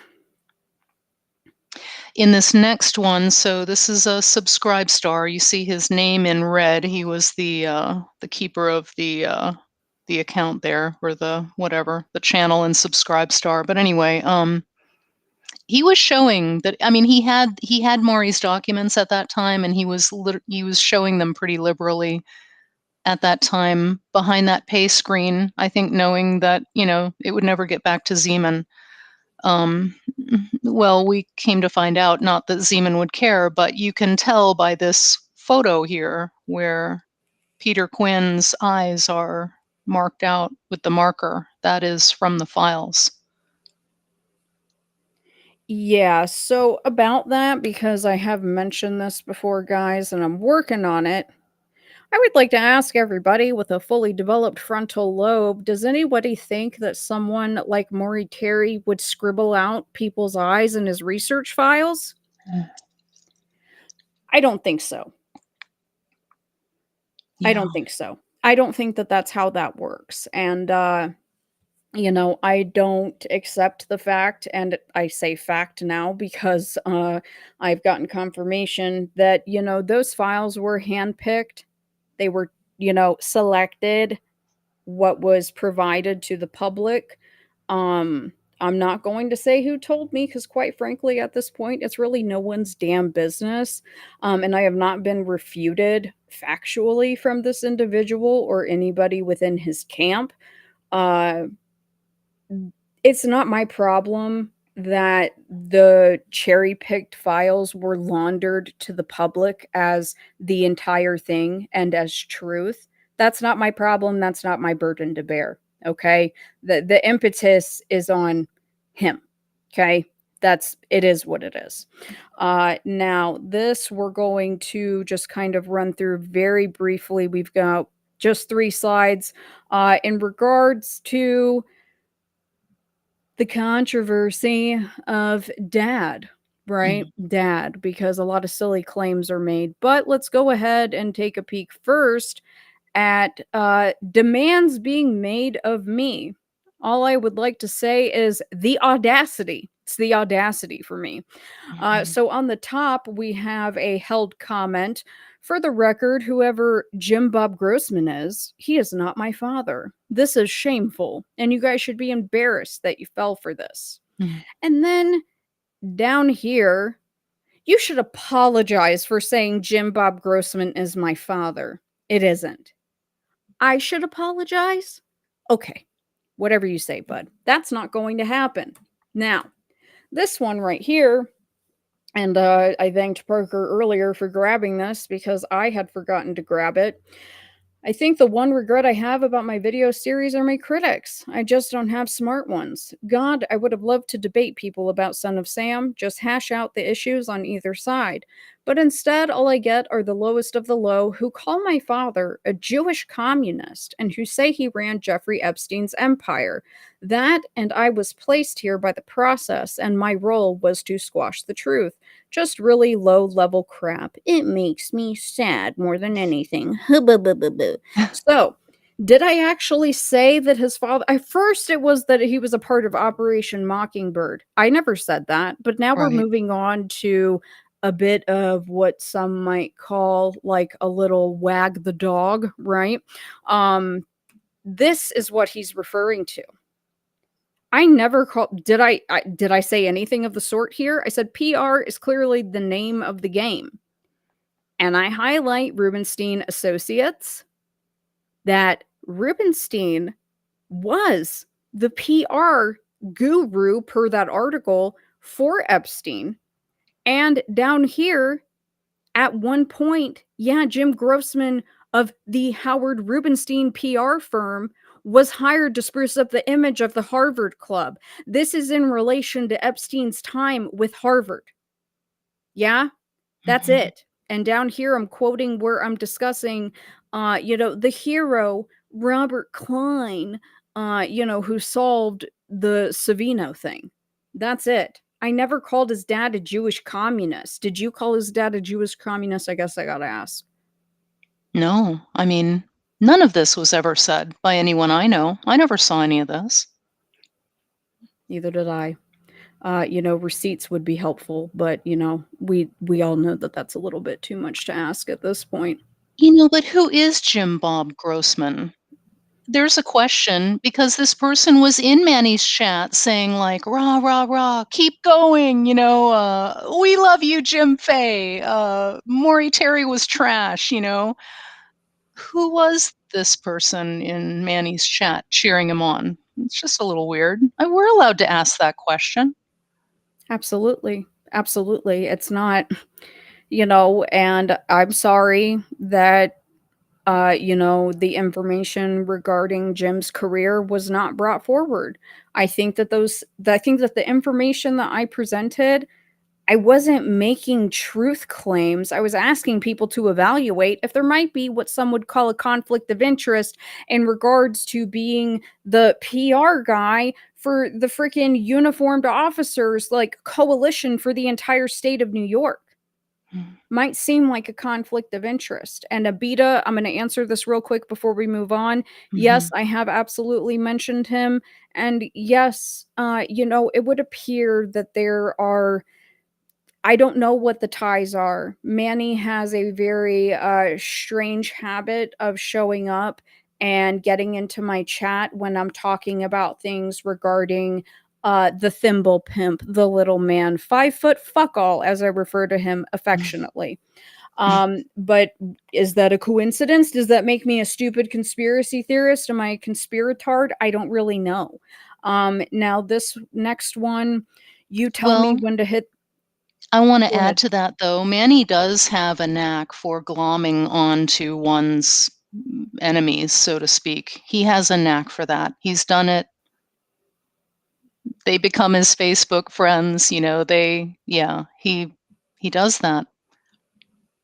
That would be interesting if they were Facebook friends. But there is more. I mean, you and I both know that there's a little bit more to the connection with 5 foot fuck all that we gotta keep it under wraps. It may or may not involve an e-meter. That's all I'm saying. Now, the next section that we are going to do, you tell me when to hit the next slide. This is our David section, but I'm going to let you kind of run with this. Let me get it pulled up, and then just tell me when you're ready for the next one, and I'll move it. So I know by the name of this file that this is from October 2021 when he was still with Jason, Manny that is, and he says that they are going to work on interviewing. Is that right? It's about time you interviewed Berkowitz, somebody says.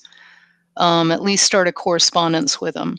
And Manny is lazy that way. He will not do anything himself. He's got to have one of his followers or his admin or someone else do it, one of his partners do it for him. He will not. He had been told, or I should say, had been requested several times by members of the audience that he get in touch with Berkowitz or try to arrange some kind of a meeting or interview. So here it is again. This was October 2021. Here Manny says, Jason and I will be starting the process of interviewing Berkowitz very soon. I do remember that in a Monday Live that they did right around that time, Manny mentioned that Berkowitz was in Sullivan. Berkowitz had not been in Sullivan for years when Manny said that. So it was just another time when he had no knowledge. He had nothing going on. He had nothing. All right, you ready for the next one? Yeah. So this is recent, maybe yesterday. More extreme narcissism from master manipulator David Berkowitz. Read this slop. Just came out today, and it's a few months late. Yeah, well, he's upset because David's posts are not timely. I mean, it's not like David posts these things himself. He has to, pass them to a person that is the administrator for his website, and that person posts the information, but or the journal entries. But he's mad because For someone who purports to remember everything, he sure forgot a lot when NYPD questioned him about Wendy Savino, and then he's saying, barely any words for his victims. I mean, I think that Manny has reading comprehension problems, because when I read this, I see a lot of David talking about the victims, talking about his sorrow for the victims. And again, you can read this plus quite a few others where he expresses every year on this day is the same thing. It's, an opportunity. It's not really an opportunity. It's an occasion where David is going to, grieve for the victims. And he describes this. I don't know. Anyway. Well, I will state my opinion. It's because he assumes that his audience can't read. So, well, and you know what? he's pretty spot on there. yeah, we're not. I know that there's like a really weird perception out there that me and Parker are like fangirls of David Berkowitz. Mm. No, that's not the case.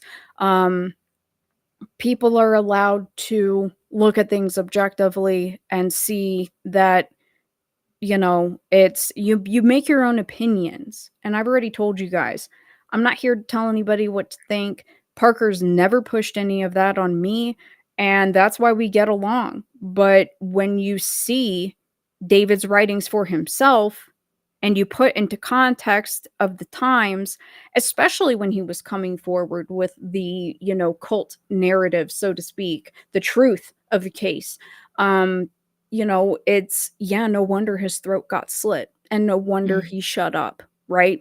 That's not crazy. That's really not a stretch. This idea of Maury just paying everybody off all over New York, that doesn't, how does that track with anybody? How does that track? I don't understand that. But, it's, again, it's him thinking that everyone is stupid and they can't read. This is one that I grabbed. I'm gonna zoom in and read this comment to you guys, because as we kind of move forward, this is just something that I would love for people to keep in mind, because as she pointed out, a lot of deleting of comments, right? But this is one that he left up. But since we're going just no holds barred with the eyewitness reports of the latest crime that I believe was falsely pinned on David Berkowitz, let's go ahead and read this one. So, nothing is touted as less accurate in law enforcement than eyewitness testimony, followed by more self-induced memory fade when working with a sketch artist. The Delphi murders are perfect examples. Sketches over the course of 5 years go from middle-aged fat guy to lean high school athlete on the track team. The facts of SOS remain solid, with NYPD detectives Joe Coffey and Joe Borelli, who have spoken truthfully about Terry's tome. Even Terry's ex-wife, his sister, brother-in-law, and friends state that Maury was so entrenched and obsessed with SOS, he took any and all information, baptized it, canonized it, and made one of the most complex and false Venn diagrams to ever exist. Parker, your thoughts before we move forward? I've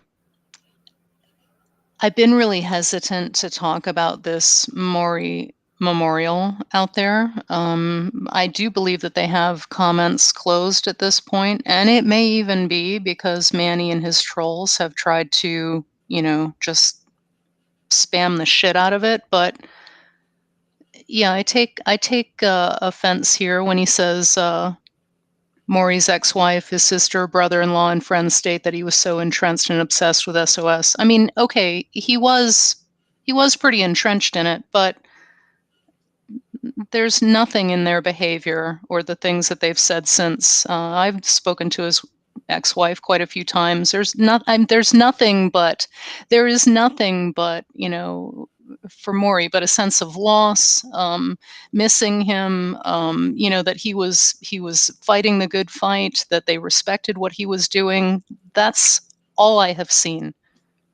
So, Yeah, and I've seen that memorial and whatever, it's not a secret. You guys know that I'm a crybaby, but it was flooded with comments of people that knew him, people that grew up with him, people that worked with him, people that met him later in life, and nobody had anything bad to say. And they, you know, spoke of him as a man who was seeking justice and seeking the truth. And you guys know I don't do hero worship, but at the end of the day, the information checks out, because I don't even think we're going to touch on it today, but I've shown Parker and I've shown the other people that I research with that I've been able to verify some stuff in those files, like random things in regards to some child prostitution stuff, claims that were being made. These things were clearly just not looked at. And I don't know why. And I think that it's really being a dishonest broker when you're presenting this to the public. It's especially, I don't care if people want to sit there and diss the whole newspaper angle. It doesn't matter, because I also found the court records. So are we not talking about it because it's a really inconvenient truth, because it would validate some of Maury's work? Because if that's the case, why don't you just say so? Say that you don't want to validate it. Say that you have a complete bias against him and that you just want to smear his character. Or something that we will be talking about throughout the rest of this is a certain individual that has some very strong ties to the Yonkers Police Department, who seems to have their hands in every little thing. Is there a large portion of this community that's under her thumb? Because I think that that's definitely the case.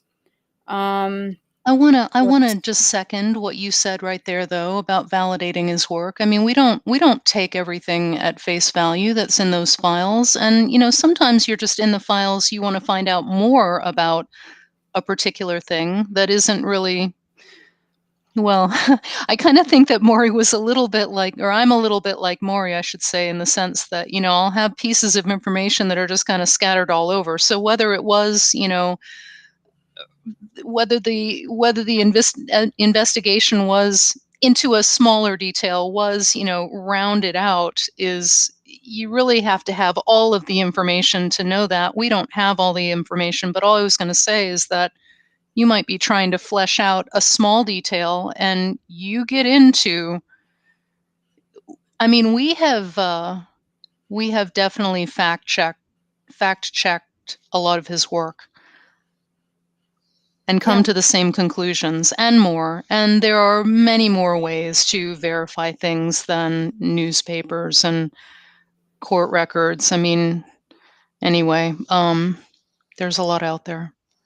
And I have used other stuff. He likes to use newspapers when it's convenient for him. However, I've used birth records, I've used censuses, I've used draft registrations, I've used all kinds of things, other people's blogs, things of that nature, books. I cite my sources, I show you Yes. guys where I'm getting stuff, and Parker does the same when she's sharing information with me. It's so that, again, would just be another example of doing everything to discredit a certain party. And like, who am I? I'm nobody out here, right? If I'm not out here doing anything, and I'm just like a stupid hillbilly in the woods and I'm a conspiratard, then why are you out here attempting to discredit me or the people that I research with so much? That doesn't really make sense. I mean, unless Book let me research is huge. We have found so much. There are so many books out there that are just not well known that chronicle this stuff. Yeah, a lot. It's People that were there. overwhelming. Mm-hmm. It's so overwhelming. It's so much. Let's go ahead and Let's just go in order just to keep it easy. And if you need like a water break or a bathroom break or something, like at any point, just let me know. Let's go ahead and let's get into, because this will kind of touch on some other topics that are going to be brought back up later on. Paul Agostino, Neo, yes, the one, right? Mr. I own police reports. So the first slide is a screenshot that Parker shared with me, and just let me know when you're ready for me to hit the next one, but go for it. Yeah, so at some point Neo came into the picture, and this particular screenshot can be summed up by just saying me, me, me, me, me. Um, Anytime you saw Neo comment, especially in the beginning, it was like, nothing at all is done without me.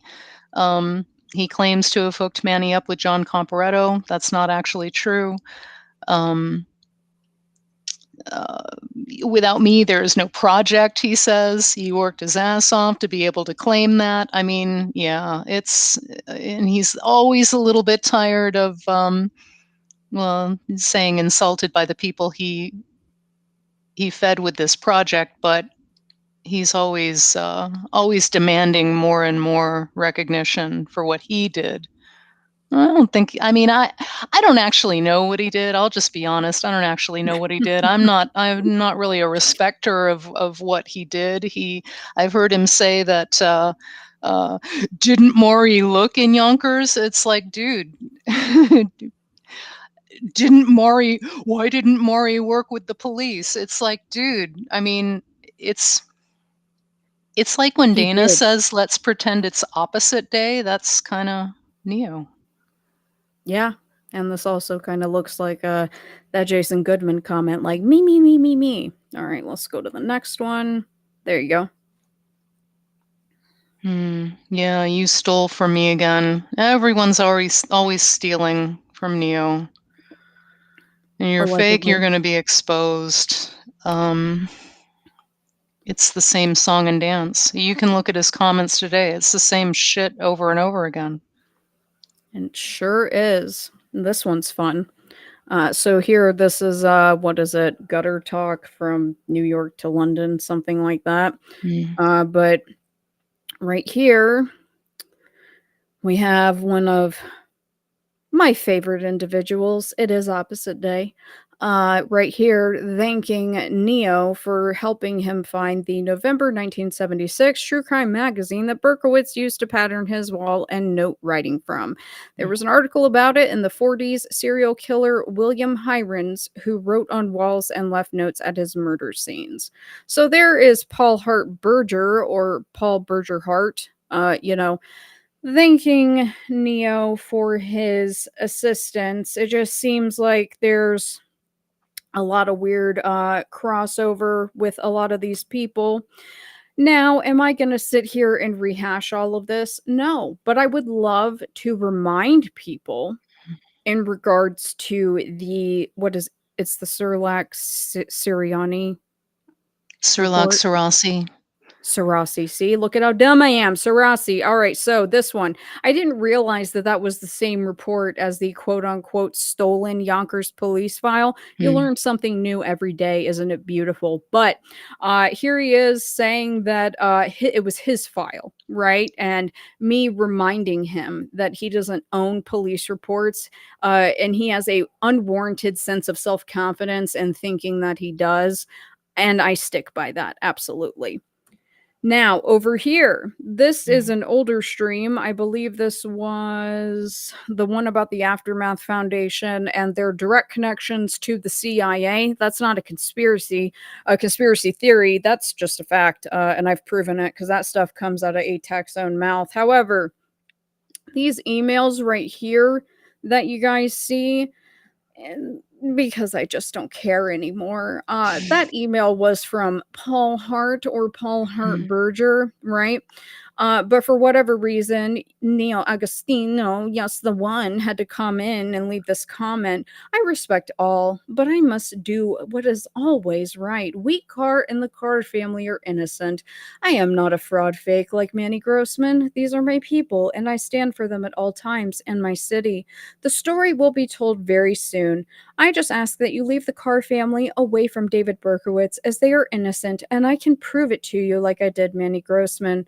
The Carr's personal involvement with Scientology does not connect them to David Berkowitz. I'm going to repeat this sentence, you guys. The Carrs. That's a plural. Because remember how I had previously discussed those really weird rumors about the mother as well as Sam? As well as Sam. Because y'all are tripping if you think that I've dropped that. As well as Dad, in regards to Scientology, a little bit of a slip of the tongue. And I said, I have had a very different experience. It isn't personal and have not stated ties to Scientology, equates David Berkowitz. The research will continue. This just reinforces that Scientology seems to be a touchy subject, and that's a red flag to me, respectfully. If there's a story to tell, it's been almost 50 years, so I'll keep an eye out, right? Lots of gatekeeping. But obviously, he is referring to his book, and then this is from the same stream.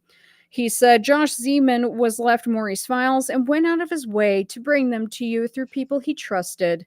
Josh speaks only the truth to you. You asked, he explained. This community has been a joke with false research, all rats feeding off of other people's work. I have my own groundwork, my own reports, police reports. Police reports, your own police reports. Okay. My own files, real files, they are mine. Oh, that's amazing. How do you own police reports? Can I get that hookup? And would have never surfaced without me. This community would have been left with books and newspapers. Neo, I literally heard you with Raina pulling up a newspaper and old phone books to try and validate one of your claims in your book. So kick rocks. And he said, soon we will see who did what and the truth. God is good. I don't disagree. God is good, but the rest of the stuff is a bunch of nonsense. Now, over here, the one on the left from Miss Raina, this was in regards to me going through Nate's blog, the Son of Sam Files blog, where I literally said on air that I didn't know what order the pages were in. And so right here, Miss Serena, because she thinks that she's so smart, maybe this YouTuber should get better sources unless they want to continue to look ridiculous. The section of Neo's book that was read out incorrectly should have, in fact, been read in this order, bottom of page 139, which continues to the following page. Okay, Raina, that's why you deleted all of my comments, right? And then over here, I have, this is in regards to Nate. Got some emails here, fellas. Ones that were addressed to Wheat Carr. You guys happen to know about any of this harassment that was done to her? Best believe that Neo does. Be careful of how smart you think you are. Always best to know who you really are. Reality always shows up. Well, I don't disagree with you there, Neo. But let's go ahead and look at another one. This is some stupid shit that she's saying, like, when I watch Gumby, I know everything's gonna be okay. But then here is Neo. Shout out to all the tough guys who run their mouths on this computer, disrespecting people's personal lives with lies. Sleep well at night, knowing you are a coward. Now, I'm going to address this part because Nate is my dog and the Son of Sam Files blog is where it's at. That whole hissy fit and temper tantrum, get over yourselves, okay? Get over yourselves. Nate was very fair in his initial review of that book. I gave him grief, honestly.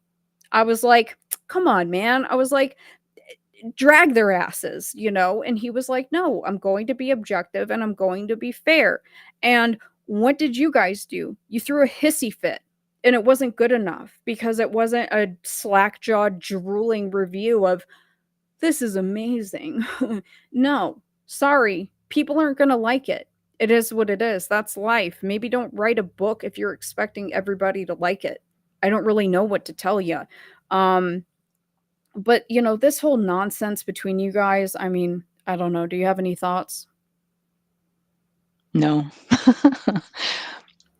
I mean, I could be mean, but I'll hold my tongue this time. Well, you're a better woman than I. All right, so the next section, not going to spend a whole bunch of time on it. However, this is in regards to wheat.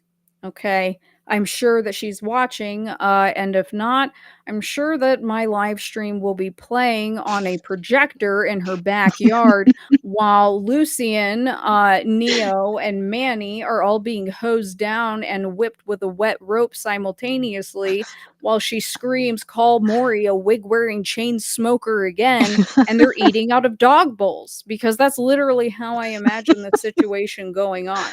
Now Perfect. this is that's that's like literally what I see in my head. If I was good at AI, I would make it. But this is one of the last comments that Wheat had left me. So it's an old stream of mine. This is when I was still doing the black and white thumbnails. Bad take. Thanks for letting me know, guys. But right here, while you can and will believe what you believe, I have no idea, nor to any of my cousins I asked about, since someone seemingly proved Michael Samuel Carr was in Scientology.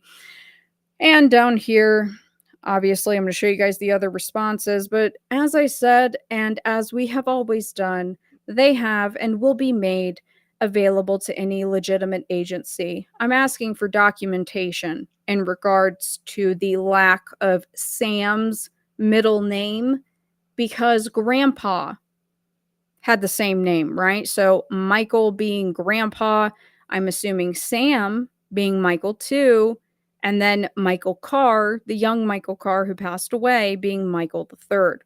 She says, "You have confirmed you have not found anything to back up your theory, so no due diligence. Again, thank you for confirming." So right here, is this the rest of it? Oh yeah, there we go. Please clarify how the article at whatever, this reference to the World War II draft proves that person was in Scientology. How does a World War II draft result link to Scientology? Well, Wheat, you were being dishonest, but no one's surprised.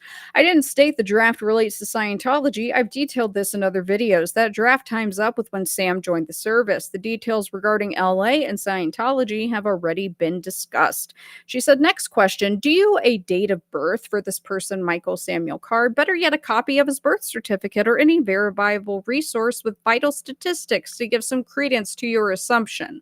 I said, oh, Wheat, I've already discussed this and answered it. Do you have any of the documents that you just listed in the interest of truth and transparency and all? Right? Touche. Well, I mean, it's how dare you gonna ask me when if we can solve this easy peasy with a piece of paper, pony Mhm. it up. Mhm. You don't owe anybody anything, but guess what? If you're not going to show people, we're going to ask questions. Because when I started talking about the possibility of Sam, of the son of Sam, being a Scientologist and possibly being in the Guardian's office, Mhm. that's when she came out and started threatening to sue me. Right. Okay. So let's see, whatever. This is just me saying that, she's not a trustworthy source. Who cares? Let's move on. Now, this is a recent screenshot from one of his recent streams, I think, where he did the graveyard walk and talk with their unmarked graves. Yeah. The cars were the heroes. Yep. Right here. Did any representative of the Carr family ever go public in denouncing Maury's theories? You'd think someone would have been interested in getting their response. And here comes Manny the simp. Only Wheat Carr for the last 48 years. And look, I'm going to address something right now because people are going to leave comments. I'm most certain of it. In regards to the question that has been posited that Wheat will snap back immediately about, why was there no litigation that was pursued? We get a bunch of pomp and circumstance as far as answers, but why was nothing done? There was plenty of time, right? These just seem like a lot of weird, persistent rumors. And like Parker said earlier, how many people have to be discredited to make their narrative work? Yeah. And when you get into the territory, the wheat territory, I mean, I was trying to actually count. How can I put it delicately? I was trying to count how many of her boyfriends would have to be discredited, and then I was trying to count like how many partners were there in this era. Was it Wheat's job to compromise the YPD? I mean, it's a fair question. Oh, my head's gonna explode because I'm biting my tongue. It's a fair question. It's a fair question. Don't know. Don't know. Food for thought. Just positing questions, guys. We're not making truth claims, anything of the sort. And Definitely. it's Yeah, go ahead. I'm sorry. no, go ahead. No, Not go here ahead. to slander anybody. I mean, I'm not here to make any accusations. I'm just wondering. It's just a little strange. There's certain things that people get real touchy about, right? It is what it is. And again, we've seen the things that, Manny has said. We're not sitting here saying nasty, vile things like that. We're just positing questions. Now, this is something I'm not going to focus on because I've talked about it before, but I am going to show you guys just as a reminder because this isn't one random person, bringing this stuff up. These rumors have persisted even specifically within like the ex-Scientology movement community. And this is something that Soil Lodge had shared with me quite some time ago. So it's just food for thought and kind of a reminder that it's not just us asking these questions and they're not new. So this right here, a Facebook chat in July of 2016. Here comes some revelations about the background of Scott Paludic, partner and attorney for Tony Ortega. Whoops, right here. But those details will give context and perspective to Ortega. Also, the guy advising Ortega was at Howie Rohrer's mission for a few months around the time of Son of Sam and knows Michael Carr, who was ordered to do an EOC and drove his car into a telephone pole at 70 miles per hour.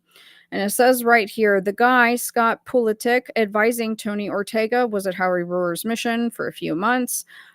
Michael Carr, who was ordered to do an EOC or end of cycle, a suicide order to be carried out for the benefit of the group, and drove his car into a telephone pole at 70 miles an hour. Okay, so these are valid questions to ask, and these questions are not new. This is back in 2016, okay? Yeah. And this was one that you had shared with me before whatever account this was of Manny's had gotten suspended in regards to our friend, Paul Hart Berger.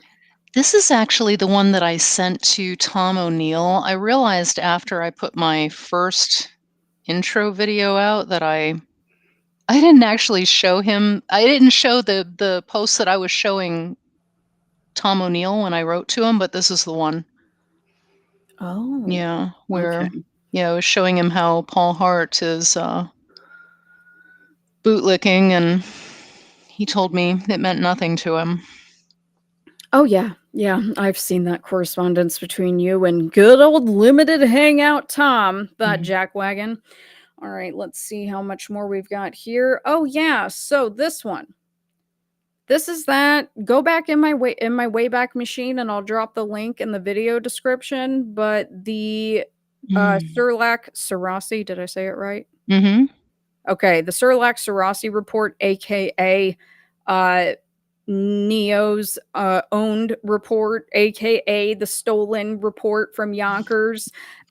This is the same one, and this is when Manny decided to come out and start speaking for wheat, threatening litigation via a cease and desist, right?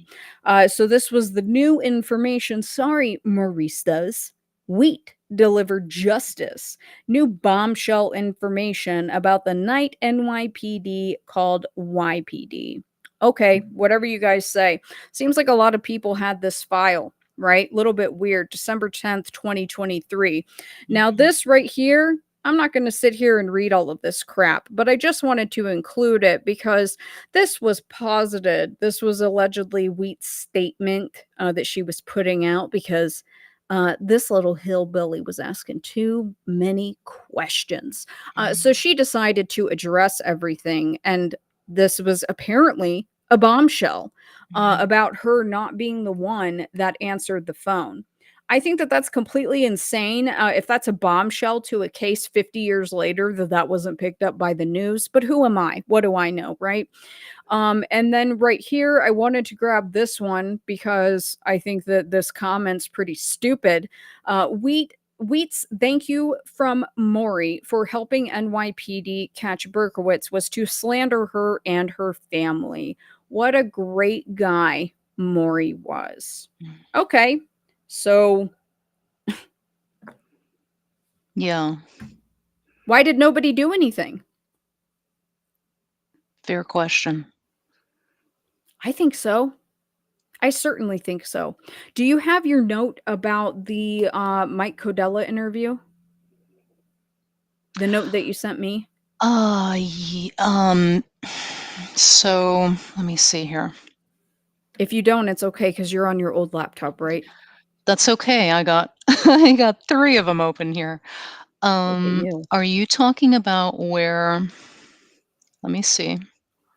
Do you want to? Because I have the slide ready, but I want if you want to talk about it, Oh, I see what just you kind of mean. highlight those points. Yeah, because I don't have that one. I mean, I have it pulled and downloaded, but I want you to be able to talk about it because that was something else that, you had shown to me. So let me go ahead and get the slide pulled up. That way they can see. There you go.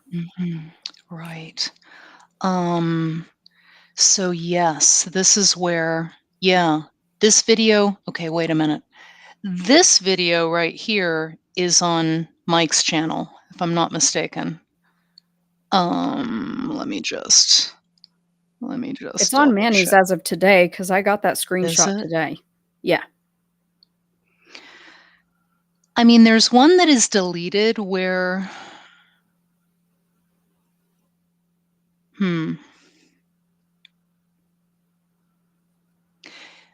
yeah, I'm not quite.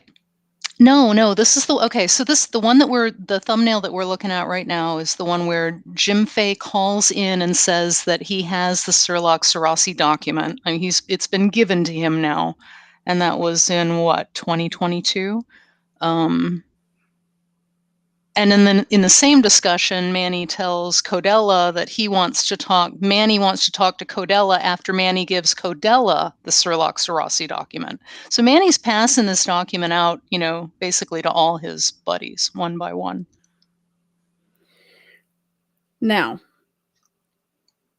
in regards to the Sherlock-Sarasi report, would you like to kind of give the cliff notes to people who aren't familiar or who did not catch my stream where I showed that file and Neo Paul Agostino, the one, came in with his friends throwing a hissy fit?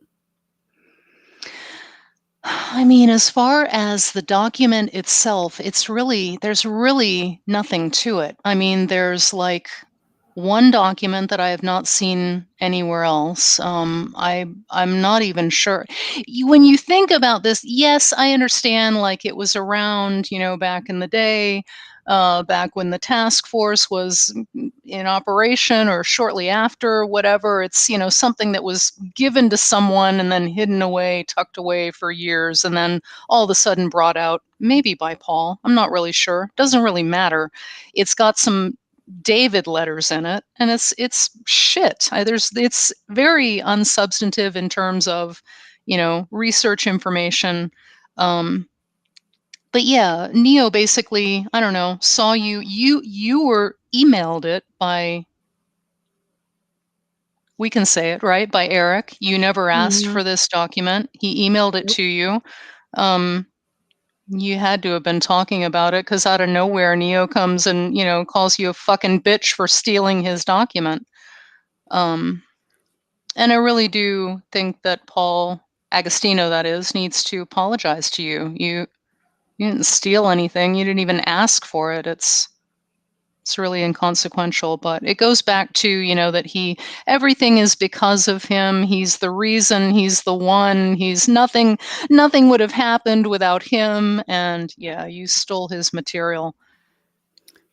I also think it's interesting, and I can't say specifically what it is, so this is all allegedly, that there was maybe some fine tuning or editing of that report, cleaning it up, so to speak. Thank you for bringing that up. So Paul cleaned it up to put it in his book, and it was supposed to be, I guess, not passed around so that he could break it, so to speak, in his book.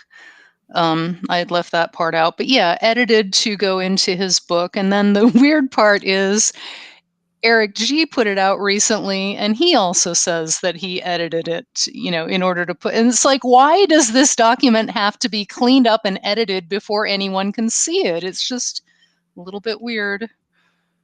I'm going to ask everybody a serious question, and you don't need to put anything in the chat. If I ever came out and said that I edited in any way, shape, or form a police report, you all would want my head. Period. It has nothing to do with me being a female, with the amount of followers that I have.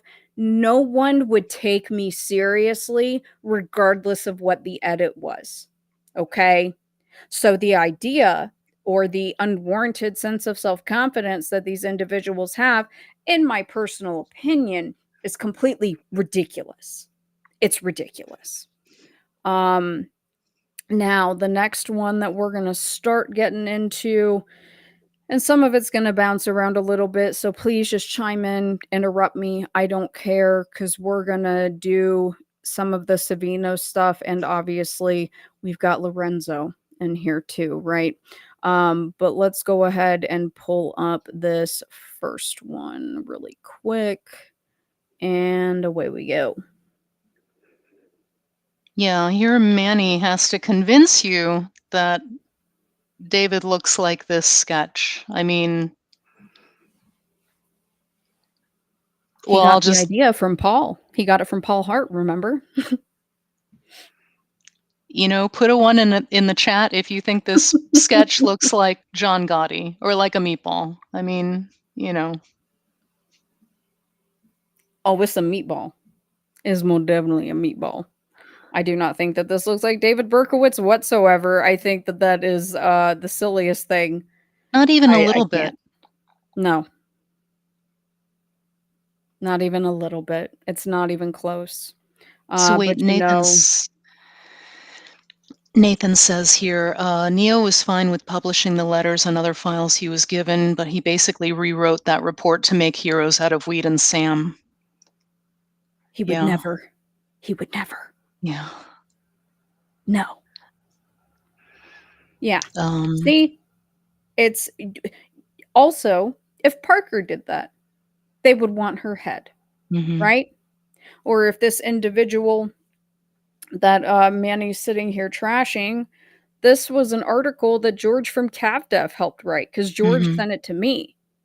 If this individual did that, her head would be requested on a stick promptly. Okay? So let's not get it twisted here. Her head kind of is on a stick. I mean, you can see that Manny is really triggered by these two reports that she posted. That's one word for it. It's one word for it. So let's move on right here. Because, he likes to block me, right? He likes to block me. But right here, He said, shocking that when asked for proof, Mr. I've shown no proof David Berkowitz shot Wendy Savino blocks me. Old habits die hard. And I quoted the tweet, where's the proof then, Manny? Or do we have to wait for your Netflix appearance? Mm. Her son writing a paper is the equivalent of you doing a video series on the son of Sam. It means nothing. And Yeah. that's, take that to the bank. Now this one, this is from this Captain Slappy, who I don't know where that dude went, but this brings up Mike. So do you want to take over this part?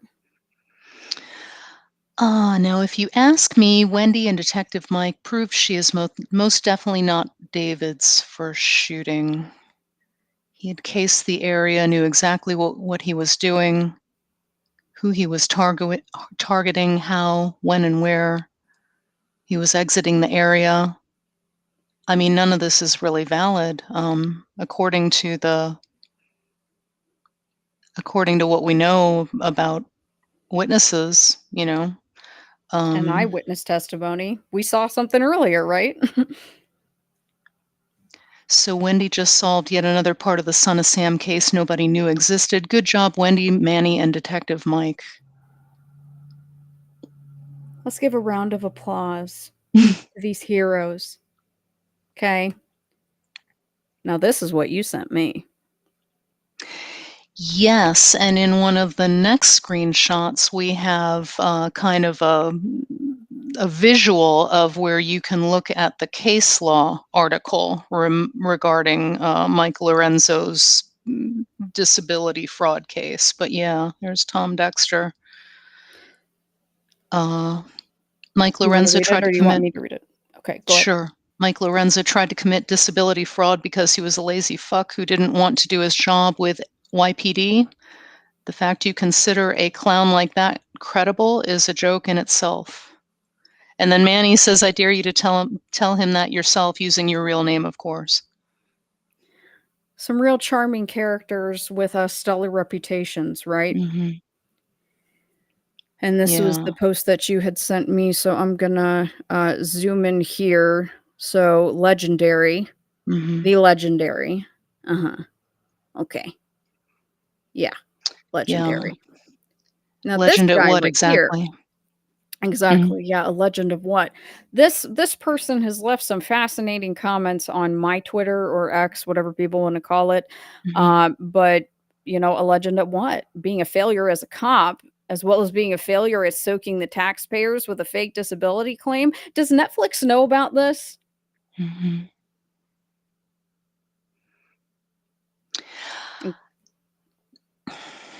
I really want to say some things here, but on the other hand, I can't say too much. But I mean, I'm not one to like necessarily attack people, and until they cross a certain line, he has definitely crossed that line in my mind, or Lorenzo, that is. And you know, there's a breach of protocol that will come out. I guess I could just say that much. There is a breach of protocol that will be revealed. Interesting. Very interesting. Now, this is one that I think I put in here because this is another individual who is supporting the Savino theory. I buy it. There's not much reason to doubt. The sketch is close enough. The MO matches the proximity, time frame, the attractive female target. You know, it's like, okay, this is the guy that had Neo on, where they were Oh, venting their grievances with the city of Yonkers, right? right. So, isn't that interesting that he buys it? Yeah, I think it's a little bit interesting. You sent this to me. Take it over. Well, you know, commenting just real quick on Anthony DiMaggio, the one thing that I really like that he did say is that he pointed out where in somebody's live stream, probably on the Gutter Talk channel, that the police department had to purge a lot of documents because of this lawsuit that was brought forward by, I think, Violante and maybe Placido, and some other survivors sued the police department and they had to purge their records. So I liked that. He is an officer or a former officer. Not really sure what his status is right now, but that was pretty good. His dad worked the case, right? Right. That's what I thought. Okay. All right. So let's go back to the next one. Yeah, so Cracklin' Rosie. Yeah, this is Manny has become very vocal on Cracklin' Rosie's, like in her comments sections. It's kind of like he has to shut up in his own. You should learn how to sit on his hands. But anyway, he's over there commenting in her section now and reminiscing. And yeah, Lorenzo is smart. He stays out of the fray. I noticed, though, the critics of Savino never mentioned that it originated with a retired first-grade detective and I liked this. It was closed by the entire top brass of the NYPD Bronx homicide. So, I mean, that's a clue to us.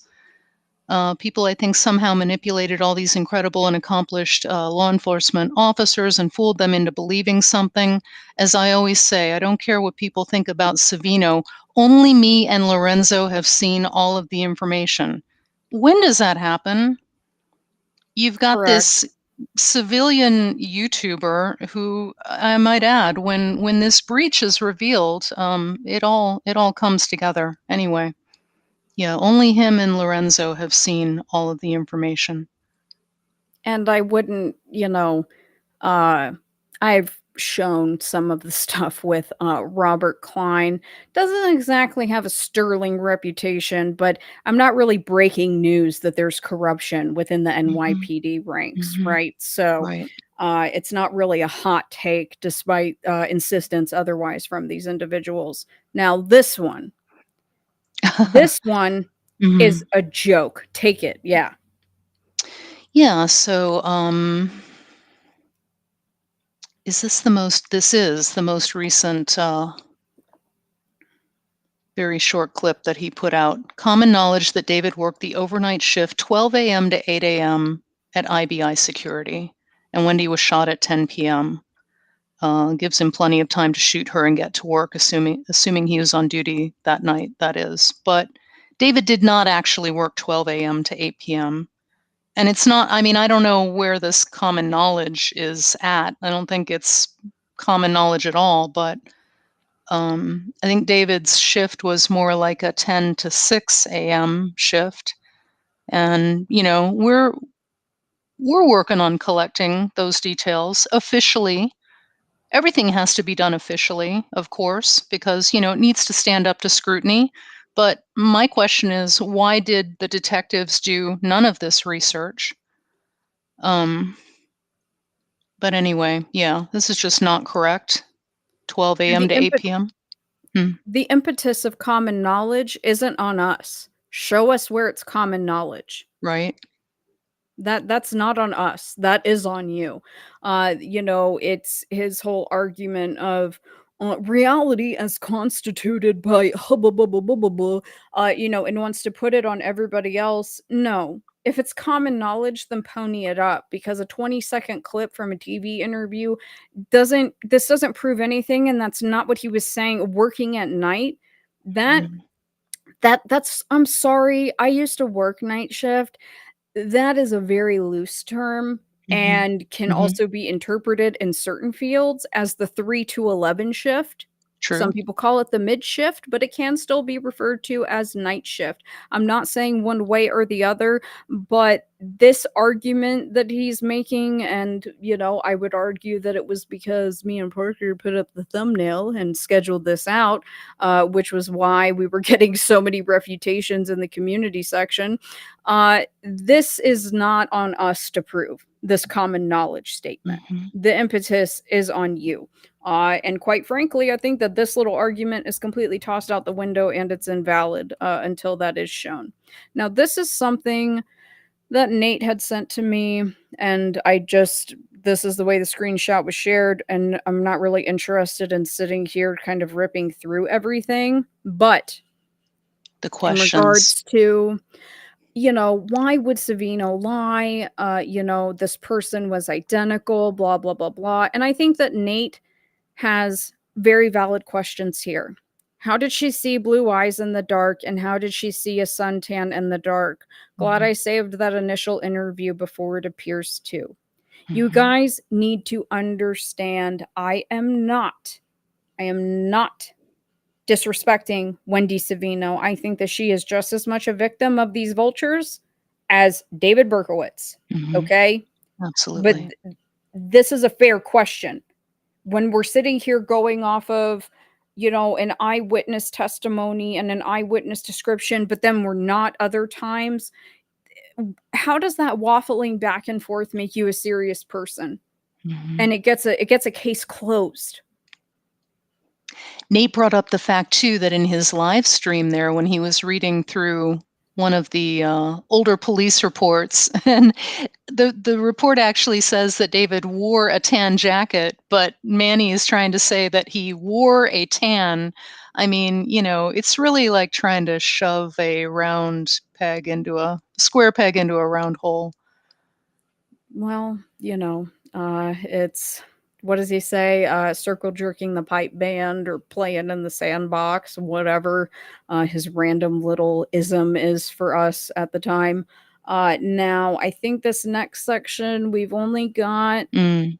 3, and this one I really want you to take over the stuff about NASA because this infuriated me, but I didn't know about it. So, in regards to the unspoken, even though a lot of us know, you know, the propaganda machine Netflix and allegedly, possibly, maybe another streaming service in the works giving an entire series to this topic. You didn't hear it from me. I would like to show Manny's commentary about Netflix, and then Parker's going to take over a really crude example of a discussion of victims. Because again, if they are not going to consider things that are said about the victims that they're discussing in these documentaries, I don't see why anybody keeps their damn subscription, quite frankly. Obviously, I think Cuties was enough, but you know, everybody has their threshold as far as morals go.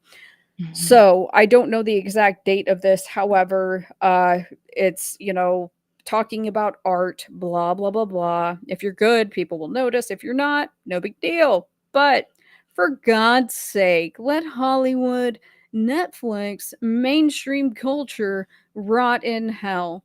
I guess that doesn't really hold up to scrutiny once a little bit of, I would assume, money and 5 minutes, more like 2.5 minutes of popularity come from it. But Parker, take it over.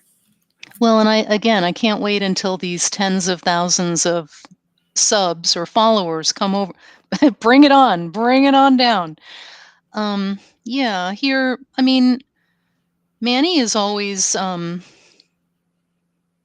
well, it's not a very prominent feature of his commentary, but whenever he wants to, he will bring her up and then twist, you know, what she said. When she said something that he likes, he will use her that way. When she said something that he didn't like or something that's not favorable to his narrative, he'll, you know, totally throw her under the bus. And here he is throwing her under the bus.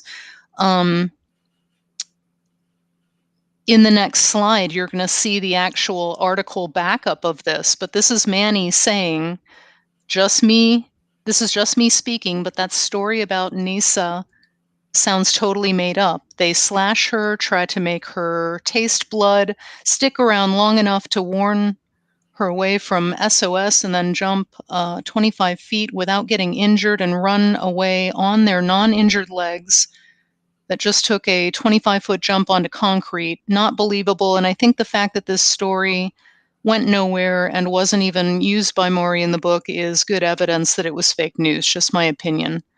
So here in the next, you see the article. You know, again, I'm going to venture to say that when something like this happens to a victim's mom, surviving mom, I'm just going to leave her alone. You know, God bless her. God rest her soul. She's not with us anymore. But Manny loves to use Nasa Moskowitz to his own advantage. Yeah, imagine that. Imagine that. It shouldn't, you know, shock anybody that there's cherry picking going on. And I'm sorry, but there's just a common theme in regards to, you know, because I would consider a parent just as much a victim of the Mhm. as the actual victims, right? Like Mhm. that they're absolutely just as much a victim. And I just, you know, it seems to be a common trend. Now, this next section primarily is going to focus on someone that has been quite silent, and most of these screenshots are mine. In regards to our friend Paul Hart Berger, or Paul Berger Hart, because still haven't received a refutation to anything that I brought up. He's just kind of disappeared.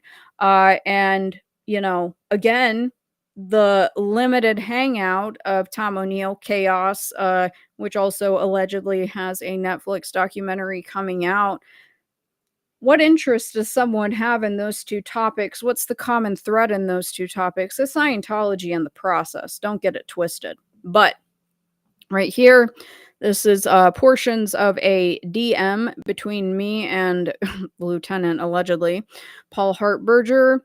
I never attack other researchers for coming up with different conclusions than mine. It's so immature. Who cares? Anyway, I'm not even interested in the SOS case anymore. And he says, Tom O'Neill always challenges me to prove with corroborating evidence any assertions I make. He's a tough sell. He doesn't want simple speculation. Have you ever corresponded with him? And then down here, he's mentioning some red box documents in relation to Manson's time in McNeil Island. But let's move on. Because there he is, literally, like, I think this was like a month and a half later, maybe, where, you know, Manny's sitting there doing his the process, the morons, the Maristas. And he's listing off these characters that I had already factually identified before I had even started discussing the Son of Sam. But, you know, he's coming in here into the comments being a smartass, and, you know, it's Christopher Fripp. He knows that. But saying Robert Fripp, okay. Now, this, I already have shown this. I had a whole episode in regards to the Berger boys, but suspended account, obviously, that's Manny Grossman. Surprise. But Paul Hart says this is what happens when you present wild, baseless speculation as fact. Had the Process Church still existed when he started writing about them, we would have seen the same result. Ask Ed Satanic Panic Sanders. Again, I still would like to know why Paul Hart has gone silent and why Paul Hart has not refuted anything that I have brought forward factually, including those birth records of him and his brother Fred. Yeah. And why no one in that research group has challenged any of this. Maybe it's an inconvenient truth in regards to the leather scene, right? In regards to Death Mask. Now, this was a random screenshot that I took. I'm going to try to find the video if it hasn't been deleted. However, this commenter right here, because I got this during the live, so they said, so the leather gimp mask that we found in 1980 outside the Devil's Cave may as well have been planted by Maury Terry, but it doesn't seem like his MO. It may have been planted by others, or it may be real. I have seen this myself. The leather was still pliable. So I don't know what insinuation was being made, and I don't want to sit here and listen to Manny throw a hissy fit, but it kind of sounds like there was a theory being posited, because we've heard all these crazy things that, like, Maury was a pedophile, Maury's spiritually sick, blah, blah, blah, blah, right? Non-Christian fool, not good friend, wig-wearing chain smoker, blah, blah, blah, blah. So there's that. Now, this was one that you had sent to me in regards to deleted comments. I'm going to zoom in and you can talk. Yeah, so here's a comment that's still, or a post that still exists, but the comments are deleted now. But he's insinuating that this information had no business being anywhere in Maury's files and that Maury is a sick dude, based on this being in there. But this is a feature that was focused on Maplethorpe. And somebody had I think there was even one more comment underneath this one. I think I have one more screenshot somewhere else, but someone just points it out to him. This was about Maplethorpe. You know better, and Manny does know better. He's got he's got the full file content, or at least as much as anybody else has. But yeah, Yeah. again, what does this filth have to do with Son of Sam? Well, Maplethorpe has quite a lot to do with Son of Sam. Yep, sure does. And this was the individual that I had pointed out earlier in regards to Twitter. They had asked me, whoops, there we go. Was I around in the Facebook groups when Paul was first inserted there, ingratiating himself with Maury backers by asking for help and Mm. tracking down the SOS style shootings that Mike Codella had mentioned, which occurred in Brooklyn by Cypress Hill Park? I said I wasn't, haven't had Facebook in a couple years. This is the first time I'm hearing of this. And he says, yeah, he showed up in the unofficial group first, dancing the same routine that Manny originally did when he Mhm. first darkened the Son of Sam researching world. I'm a huge fan of Maury's work, but I have questions. And overnight, he was in the official group. Yep. Well, he became friends, right? He became aligned. That's right when I left. I think I did see him in there for maybe a day or two, and I was like, not no, but hell no. Oh, hell no. I'm out. Yeah, I agree. And this one, I'm not going to sit here and read all of it, guys, because quite frankly, it's a little bit boring. But, Manny took quite a bit of offense. He won't say the word offense about my post in regards to the late Lieutenant Colonel Ipsissimus Michael Aquino and David Berkowitz's timeline at Fort Knox crossing over. So here he is. Conspiratordism and its finest. Da, da, da, da. And the impetus is this and that. I've already addressed it. I have Aquino there through that timeline. I was just putting together the pertinent information and Mhm. positing a question. There's the other screenshot. That way you can see it. I don't know why he blocked out my name. Like it's not obvious because the newspapers, that's exactly how I style my clippings. So I don't know who you think you're tricking, bud, but I don't there's think the post.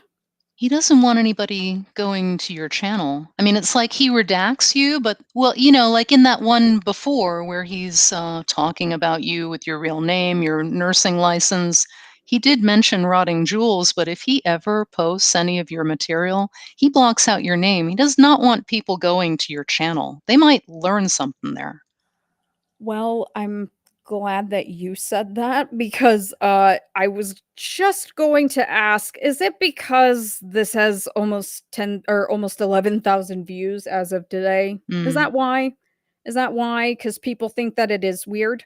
Yeah, and I'm going to show you guys because this one, since he didn't answer me, I said, Manny, we all know you're a fan. Quit being a coward and refute me with receipts. I have Michael Aquino in Louisville through 1973. I merely highlighted what was important and posited a question.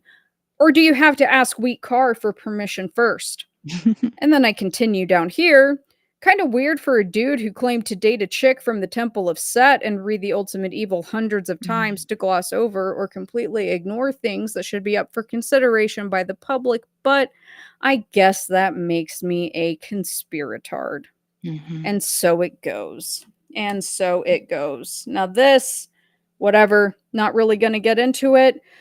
This is something that I'm working on, though. Parker, the team, they've all seen my stuff about Lilith because not only do we have Aquino in Louisville at the same time at Fort Knox as David Mhm. Berkowitz, but we've got Lilith Mhm. in New York. Not Mhm. only is she in New York, she's in Staten Island. Staten She's in Island, Staten baby. Island.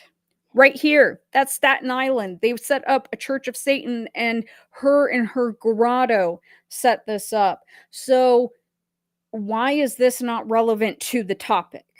It is. And people want to sit there and act like it's not. that's a red flag to me.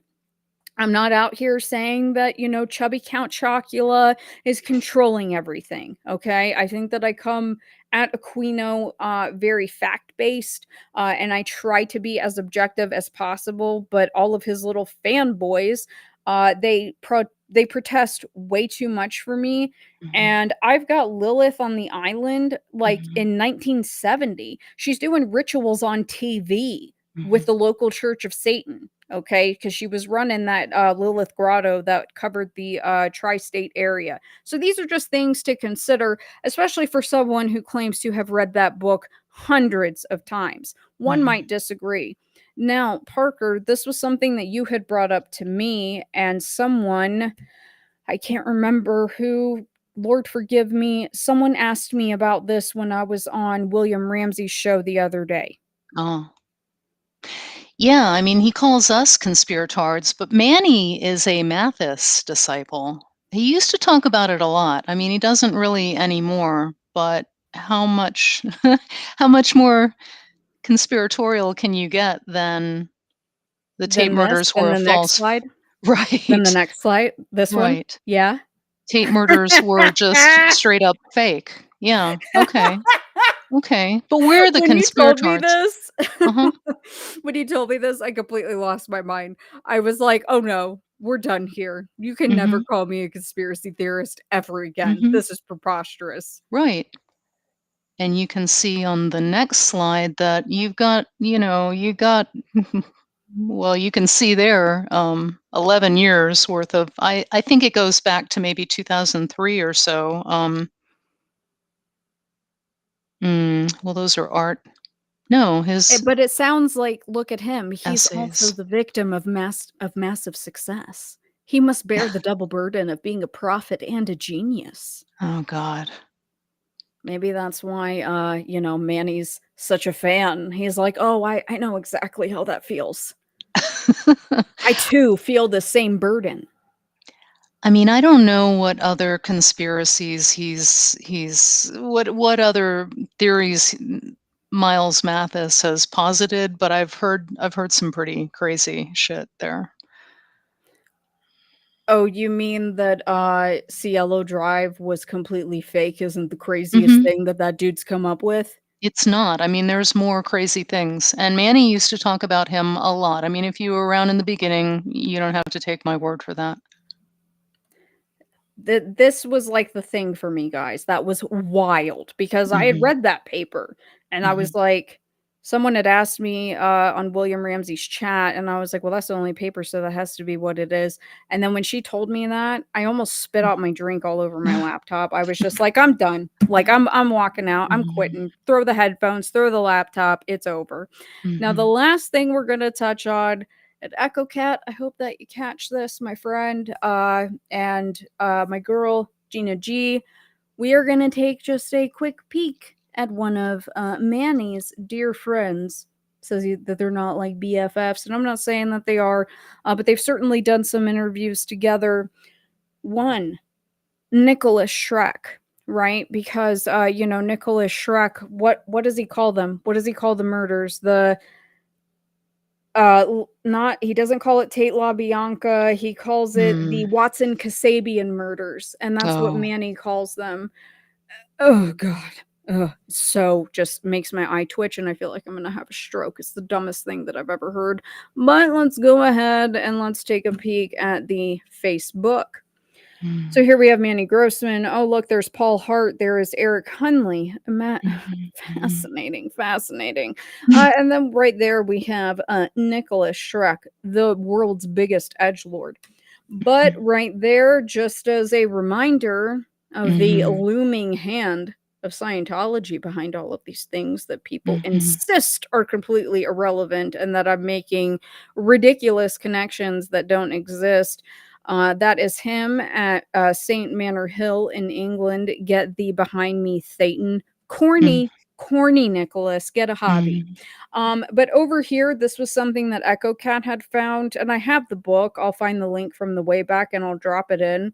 So Nicholas wrote this book, and he includes this photo of the process, the de Grimstons, but right down here, Mr. I'm the authority on Manson and anything Manson adjacent, Robert de Grimston standing holds forth at a meeting of the process. His wife, Kathy.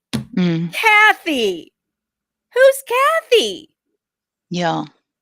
Who the hell is Kathy, Nick? That's not her name. You jackwagon. Who told you to put that name in the book? Y'all want to fact check me? Come on.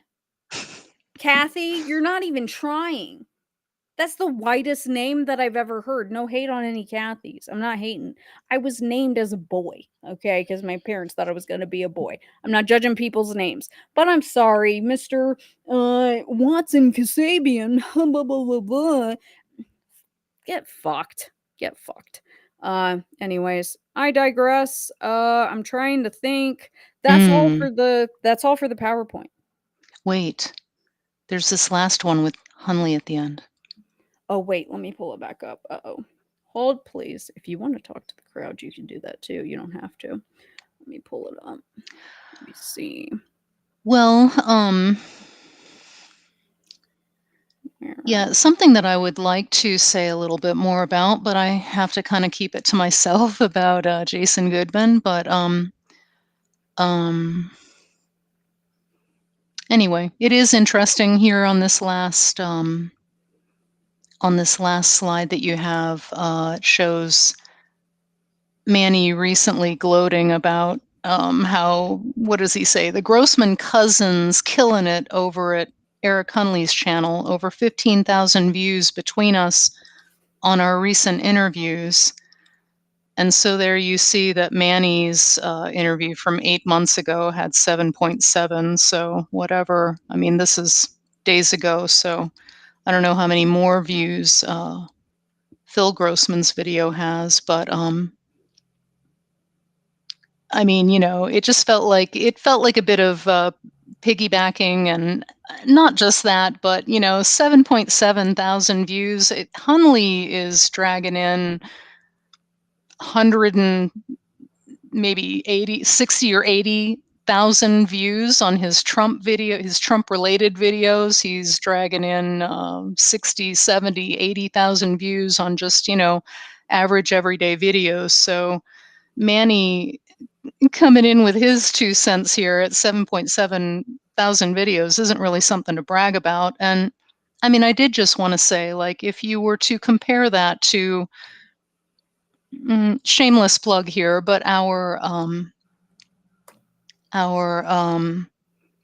Vanishing Legacy video, you have how many subs on your channel? 3,000-4,000. If you were to project out, and that video of ours got such wide viewership and reception. You were to, if you had I guess all I'm saying is, if you had the kind of subs that Eric Hunley has, I mean, we would be up in the like 400,000 mark. I mean, I don't know, the whole thing about how Manny is gloating here about the the Grossman cousins are really killing it.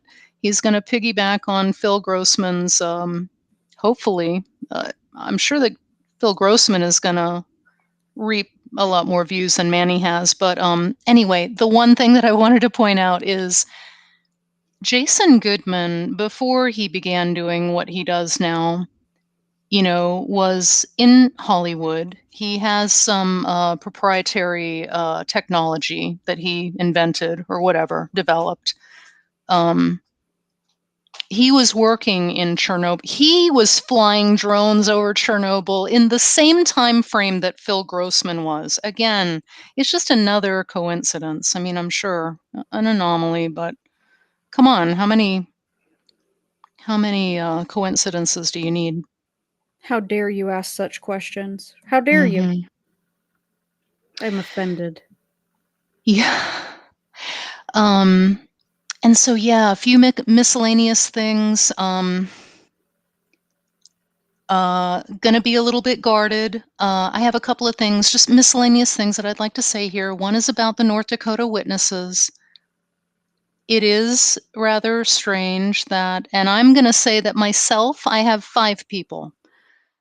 that I have nurtured a friendship with, that I am, fairly close to at this point. I have 5 people, but there are more. There are about a dozen people in this pool of living witnesses. We have still more people that, have passed, but anyway, it's just odd that the witnesses have all gone silent at the same time.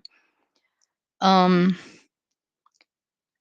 I don't know if this is going to. I mean, oh, I can hear Manny saying, or somebody saying, like, well, Manny was the first to say, like, we all know that there's no such thing. No, we actually do know that there is such a thing as these witnesses, because I'll tell you what, if you go out there and read articles, for example, or even watch some videos, but more articles, if you go out there online and read the articles about the Son of Sam, you will see commentary from witnesses that give very specific, and this is going back years. This is going back into the early 2000s. This is going back maybe to 2012, 2016, well before the Zeman series came out. So this isn't a fairy tale. It's not a figment of my imagination, but it is rather odd that the victims have gone silent. I don't know if I'm going to be able to. I mean, I feel like I will probably try to, or be able to rather, bring at least 1 or 2 of them back around, but there is some pressure being put on people from, the opposite side. There is a lot of talk actually about somebody like Wheat paying people off, going back to the time of her brother's death. So just putting that out And there. Yeah. I would like to, supply, or not supply, but supplement that and say that, I've shown you guys where, the university in Canada went quiet on me, when stuff was kind of blowing up simultaneously from all these people that don't know each other, right? Because nobody knows anybody. But I think that that does validate the, them going quiet at the same time. Can it necessarily be proved, or are they willing to say who or what situation caused them to go quiet on her at the same time? No. But, it's looking at stepping back and looking at the bigger picture. I absolutely think that it validates the situation with the witnesses. I mean, the timing is just really.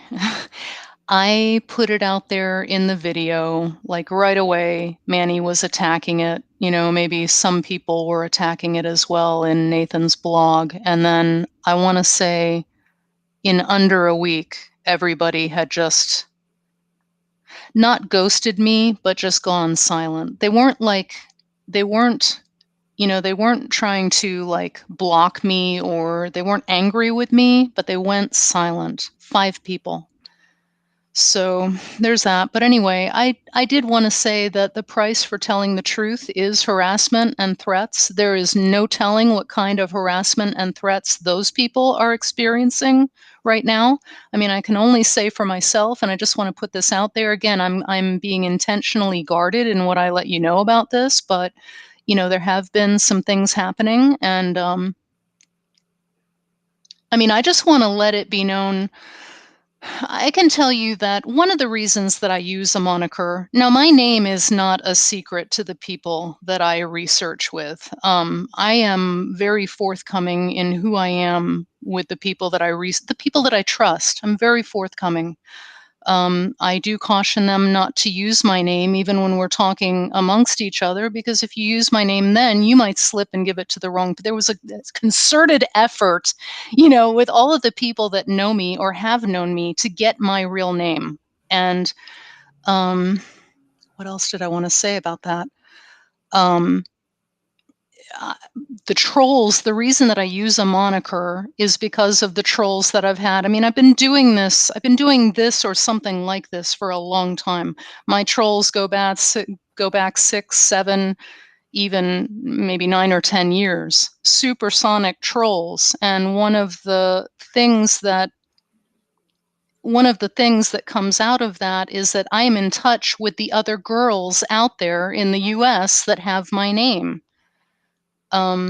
because of things that happened a long time ago. I mean, it was ugly. It was real harsh at one point. So I am in touch with those girls. Now, if those girls have been contacted recently, isn't that isn't that isn't that a little too coincidental for you? But I just want to put it out there. It kind of erases your chance to, do something that is random to me, or, thought to be random. I mean, I was friends with Doug, of course, Doug Kramer. And I do want to say Matt North also. These are two people that were, in my opinion, rubbed out. That's just my opinion. But I'm not going to make the mistake that these two fellas made, in that my online presence is separate from my real life. No, my family is here listening to this tonight. My coworker, love you, girl. She's here listening to this tonight. My friend of 28 years is here listening to this tonight. These are all people that they may not be very well versed in the Son of Sam and all the, key aspects of it. But as far as like who my enemies are, what's going on, that's something that we check in quite often about. And everybody knows how to contact everybody else. So, you're putting yourself under a spotlight right now if you are trying to, do something untoward. So I just wanted to say that. Absolutely. Yeah. That was something that, Parker was a bit hesitant to bring up. And I said, screw that. You see how I roll. Immediately, as soon as there's weirdness, I come on here and I tell everybody. And that's the reason why, so that people know. It takes away like the power and the intimidation of all of it, is to literally just call them out on it and get it out here, because God forbid if something were to happen, I've said it a million times, y'all should have taken me out a long time ago. You screwed up. But also, everybody pretty much knows where to look. And it's two Hmm. places, and they're on opposite coasts. So, I wanted to give her the opportunity to kind of put that out there for herself as well, because I think that it's very relevant. Just because you guys don't see her here because she's not me and I'm the face of a lot of this, there are still people in the background behind the scenes that are also being affected, that weird things are going on. But as I like to say, where there's smoke, there's fire. And that just means she's on the right track.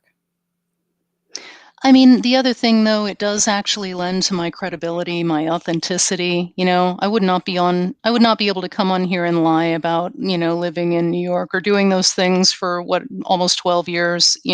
I wouldn't be able to come on here and lie in front of my family and my friends that knew me in that time frame. But I also just want to say that, don't mess with my friends either. I mean, if anything, I'm not going to roll over the next time. I unfortunately kind of got shamed in the case of Doug. I don't agree with it. I didn't agree with it at the time, but that's not going to happen. If heaven forbid anything else happens in the future, never again. I'm not going to let it go. Yeah, I agree that that whole situation was very ugly. And yeah, gang, we ride out for the homies here. Hmm. Just one last thing. Let's do a shout out to Greg McGowan. Craig McGowan is the brother of the late David McGowan. Craig is still hanging in there. He's a real private guy, so I'm not going to give too much detail. But I'm lucky. I'm very blessed to be in touch with him. This is someone that I love very deeply. Anyway, just big prayers. And Craig will hear this eventually. Craig, I love you. You're in my prayers always. And ditto, Craig. I know you don't know me, and we've kind of passed messages back and forth between Parker, but same. And we do our best. Especially, I do my best to honor your brother's work and his legacy, because I am a huge fan. And that's something that I'm always going to continue to try to do, is keep his memory alive and honor his work. I don't think it's a secret that Craig actually contributed quite a lot to David's work. And When you look at warriors that really stand up, I mean, really, really stand up and are guys that you can count on, that's Craig. Yeah. Anyway.